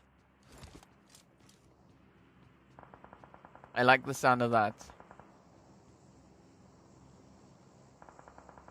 Alright, so the Smash team, at least for the time being able to ward off quite a few plays, potentially coming in their direction. Meanwhile, now it's going to be Wave venturing out. Oh, joke on the opposite end. Hey, on the money. Zizal has already been dropped, and down they go again. Seems to be a little bit weak at the knees, right? Castle Black now going to be looking for a bit of follow through, looking to see if they can get the jump up onto Wave. Down goes Gaddafi.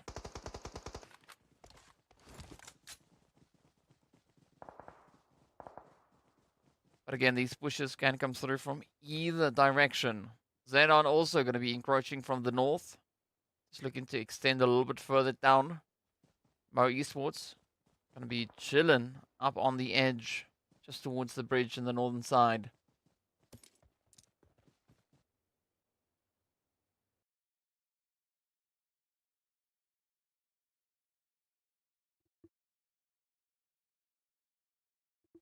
So here we go now, waiting for Wave to decide what their aim will be.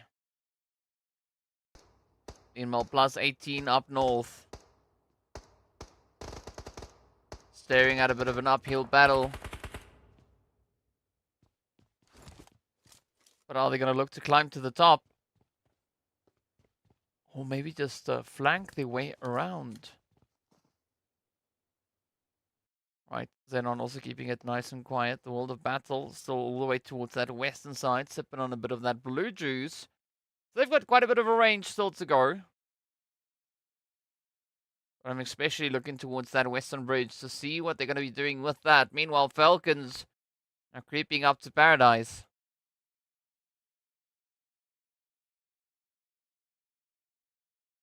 Well, they can continue to do exactly that. As the zone, not overly aggressive, slightly more leaning towards that northern edge.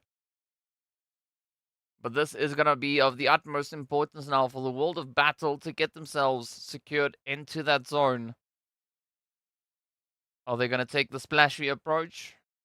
Are they going to take the hum-hum approach and push across that bridge?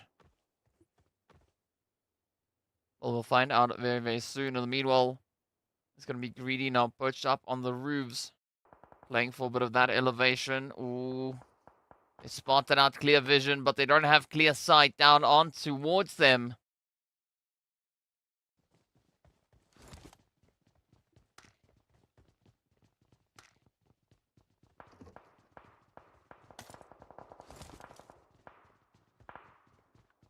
So SAFG, one of our top performers from the previous match. Still keeping it nice and quiet. World of Battle. Just dipping out of that danger zone, but back in it they will go yet again as the zone is going to continue to push on forward. They will have to rotate up. But now it's going to be Black Hand looking to gatekeep them. As you can see, Keme and Storm sat over on towards this western side. If they do manage to survive this initial push, they are going to find the rest of Black Hand on the opposite end. Ooh, quick response then from Gronon to Keme.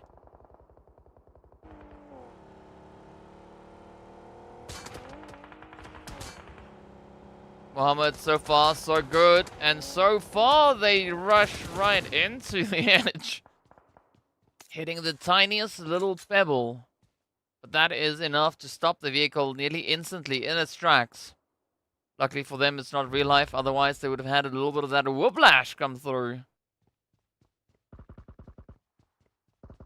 But Black Hand could have this whole situation not turned against them. As the World of Battle managed to sneak past them. Oh, there we go. Blue Zone going to be adding to the carnage.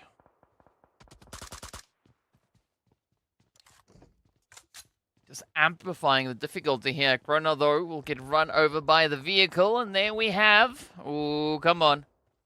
Come on, the World of Battle could still turn this one around. They are going to say goodbye to Hazem, though. It's going to be Elisio. Are getting met with a bit of a spray. Black Hand now just chunking on some blue zone damage. Mazzaro gonna try and survive, but not quite sure if they'll be able to make it. Fortunately, it's still early phase.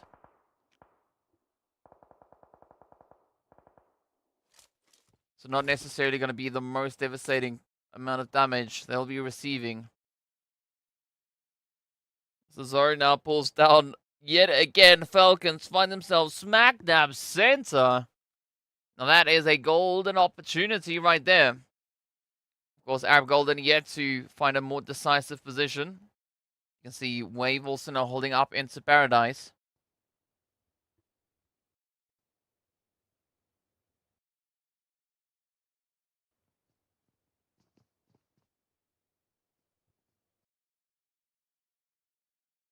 Alright, so Black Hand going to be losing Keme.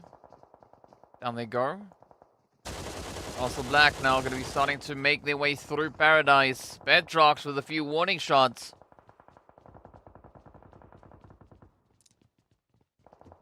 Curious to see what the Falcons are going to be doing with this current zone.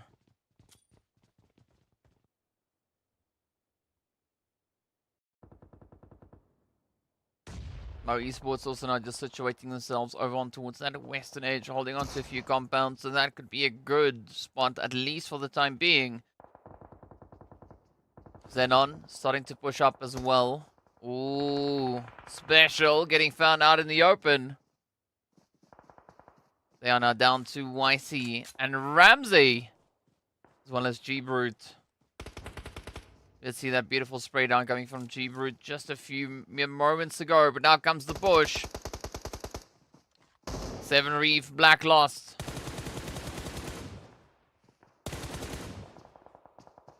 About to get contested. Ramsey lets it loose. Does it find anything? No. It finds a little bit of nothing. Oh, oh, oh, that would have been such an easy play now for Ramsey. The smash not exactly in the clear. We do, however, say goodbye to the side of Black Hand, as they are out in 14th. At least 23 eliminations.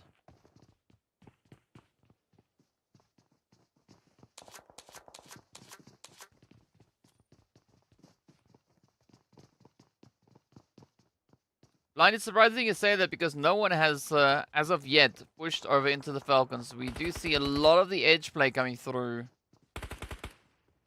Right, and of course, quite a bit of focus now being applied onto Woods Paradise itself. Superpower going to be falling as well. So with that, we are down to only 12 surviving teams. Harif. Alright. Okay, thanks for that one. See, me, letters and words, numbers, yeah. Thanks for that one, Blind. Ooh, alright. Harif, down they go. Good night. No more 504-meter hits coming through from them. Meanwhile, it's going to be E-Flex now getting eaten alive by that blue zone. Joker also now looking for a bit of continuation here as Castle Black still has to get themselves now relocated back into the safety of the next zone. Oh, the jump shots though. Ahmed is down. Doxon, down they go. Castle Black kicking them to the curb. So wave out. So many teams now just falling all over the place. Smash team also. Clear Vision now going to be feeding a little bit of that heat. Up comes the Falcons. There's going to be Shanties reigning supreme all over the place. Oh, Van Kid reappearing from out of the smoke. Wow. Rushing with that lovely UMP right into right into the chest. Hitting it up into the torso. I mean, you can't miss the shots at that close range, right? So now it's going to be Van Kit, the solo, having to try and ride out this crazy zone. Castle Black going to be losing Joker. Any idea as to how we pronounce SAFG's name? Ooh, ooh, no! No need even, as that is going to be the end of Castle Black. Another player falling to the blue. The blue just absolutely devouring the lobby this match.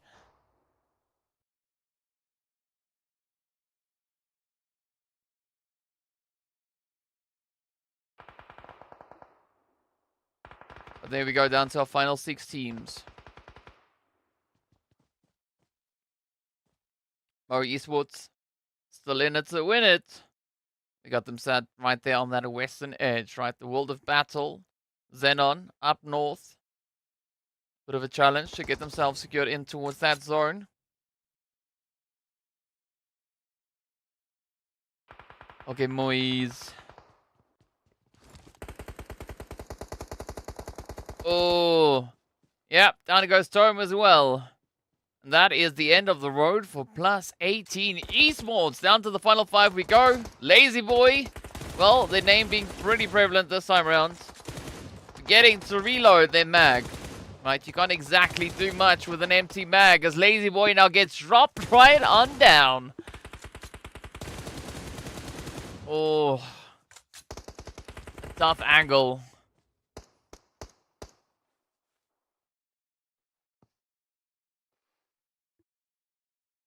Very tough angle to be played now here by the side of XENON.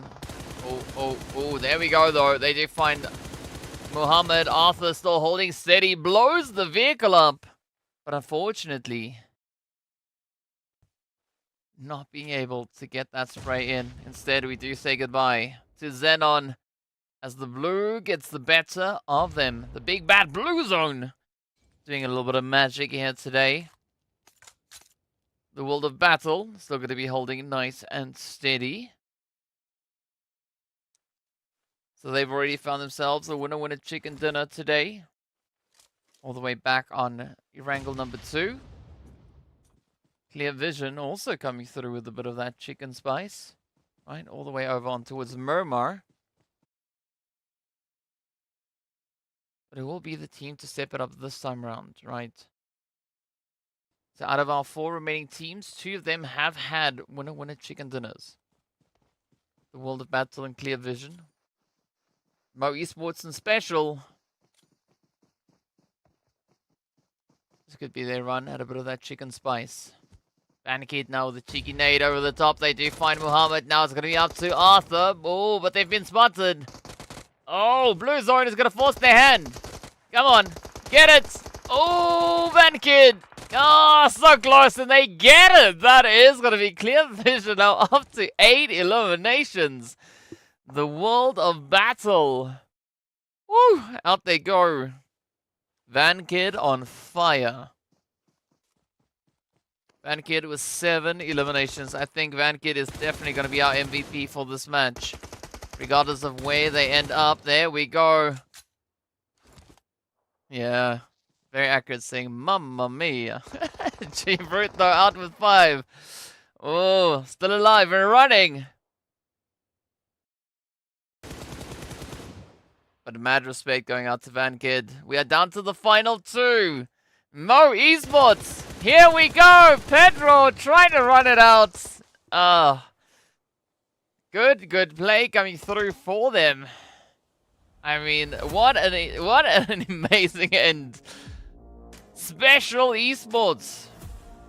Having that extra little bit of specialness, right? It's in the name. There's no arguing that fact. They got the job done. 9 eliminations. Let's take a look at that again. 1,286 damage getting delivered by them. Only taking 861. Very, very satisfying plays coming through there from the side of the lovely Special Esports. But we got to give a big congratulations to Mo Esports. They made it up into 2nd place. They made it into 2nd place. That's impressive. Well done, Mo. Well done, Mo. I think it is safe to say that Mo Esports might not be holding on to 20th position anymore, right? They stepped up. Not exactly in the winner with a chicken dinner, but it's something.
Well, there we go. Exciting match indeed coming through. I mean, even Mo Esports just got a clap. Let's see.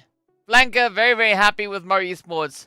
I mean, if you read the lips there, Flanker, they said, Mo Esports playing the best game. And I agree. Well done to Mo Esports. Really good play. I mean, even though they settled for 2nd place, I mean, they tried, right? They made it all the way. So big congratulations to them. Let's take a look at these points, right? It is going to be, well, right here, 19 points going over to Special, 13 points going over to Clear Vision, and then 8 points getting awarded to the side of Mo Esports. Oh, we got a GG SPE coming through there from Chenny as well. Yeah, indeed, a big congratulations going out to Special Esports. I mean, a very, very happy performance on their end as well. Taking a look at the rest of the board, Wave and RUKH Esports, unfortunately, well, yeah, you know, someone's going to take those donuts at some point. All right, otherwise the donuts are going to get a little bit stale. But exciting play nonetheless coming through for them. Falcons White also only picking up 2 points. I mean, it's not like Falcons White need to stress about points. Right, that's definitely not the situation. That's not the case on their end. But yeah, very exciting stuff coming through. What a great way to close up the last match of the day while we're sitting here enjoying a few jams. But definitely a very exciting one. Of course, that makes me excited to see what's going to come through tomorrow as we step into day number 5, the last day for phase number 1. It's going to be coming in pretty hard, right? We've got so many teams that are going to be in contention, looking to see if they can claim themselves not only that top 12 position, but of course the most possible bonus points that they can get from this phase, right? Because as we know, at the end of tomorrow, it's going to be bonus point time, right? So wherever these teams place with regards to their positioning on that leaderboard, that is going to result in the amount of bonus points that they can then carry over moving into the finals. So there's going to be a lot of heat, a lot of pressure coming through to see who will be those teams to not only make it in the top 12, but what that point situation is going to be. Of course, also, the pressure still continues for a team like 77K as well as RUKH Esports to see if they can even catch up to Falcons White with regards to those PMGC points, right? So much happening right here in this PMPL. But as we know, that is what we love, right? We want to see these teams really having to jump through so many hoops to get themselves to where they need to be and where they want to be. So, yeah, so much action coming through here. But of course, well, for today, we need to still take a look and see what the overall ranking is, where exactly these teams find themselves, and whether or not there's been any major shifts coming through with regards to those positionings, right? Because as we know, the fighting will continue all the way to the very end. I think the most important part for me here is going to be to see exactly where Mo Esport ended up for the day. Just exactly how many points they were able to secure. Clear Vision, they've had a pretty tasty run, walking away with 31 points. So day 4, an odd day, because usually we see a very high amount of points being secured by our top few teams. Today the distribution is a little bit wider, right? Clear Vision coming through on 31 points for the top performing team of the day. Castle Black then coming through on 26. Special Esports sitting on 19. So essentially, pretty much, I believe, almost all the points for Special, they kind of acquired them in this last match. Yeah, 19. Right, so that's very interesting. Then, of course, Falcons White only with 12 points for the day. So it is a very strange day, but, you know, we'll take it. As Falcons White now sit with a 40-point lead ahead of Clear Vision. Of course, RUKH Esports still going to be holding on to that lovely 3rd place as well. So, I mean, we do have a few things happening here and there, right? A few changes. Of course, Black Hand now, they started off the day sitting in 2nd place on the overall standings. Now they find themselves all the way down to 5th. So, they've essentially only added 15 points in total. So, that is a bit of a tough run. Then looking at RUKH, as I said, right, no change for them with regards to that 3rd place. Looking a little bit further down the board, 9th place was where RUKH started the day. Castle Black instead are going to be sitting right over there. But Castle Black, they've moved all the way from 15th place at the start of the day up in towards that 9th place. So quite a bit of a climb being made here by them. So big congratulations going out to them. Hey, look at that, Mo Esports. Well, they started off the day with 29 points up. Look at them now. Look at them now. Right, finding themselves in a very comfortable position right there in 18th place. Only, what's that, 8 points away from catching up to the next position. So, you know, up is up, is up, is up. Right.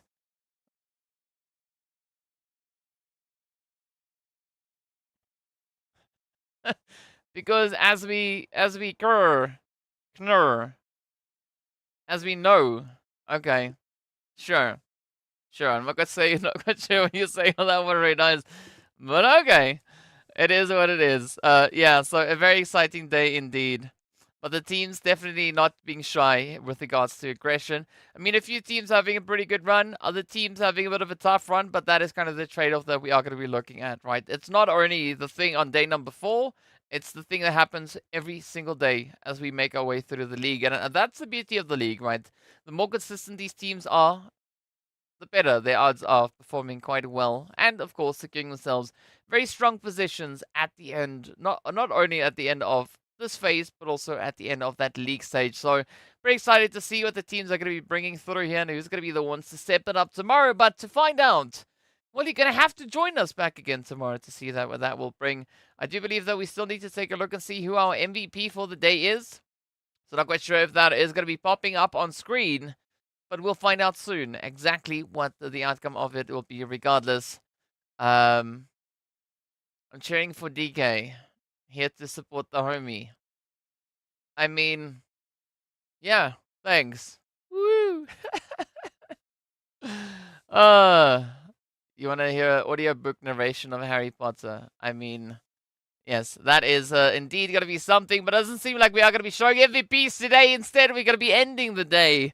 So on that bombshell, be sure to join us back again tomorrow as we continue with the last day of the phase, right? Until then, stay fresh, stay frosty, and we'll see you all back again later.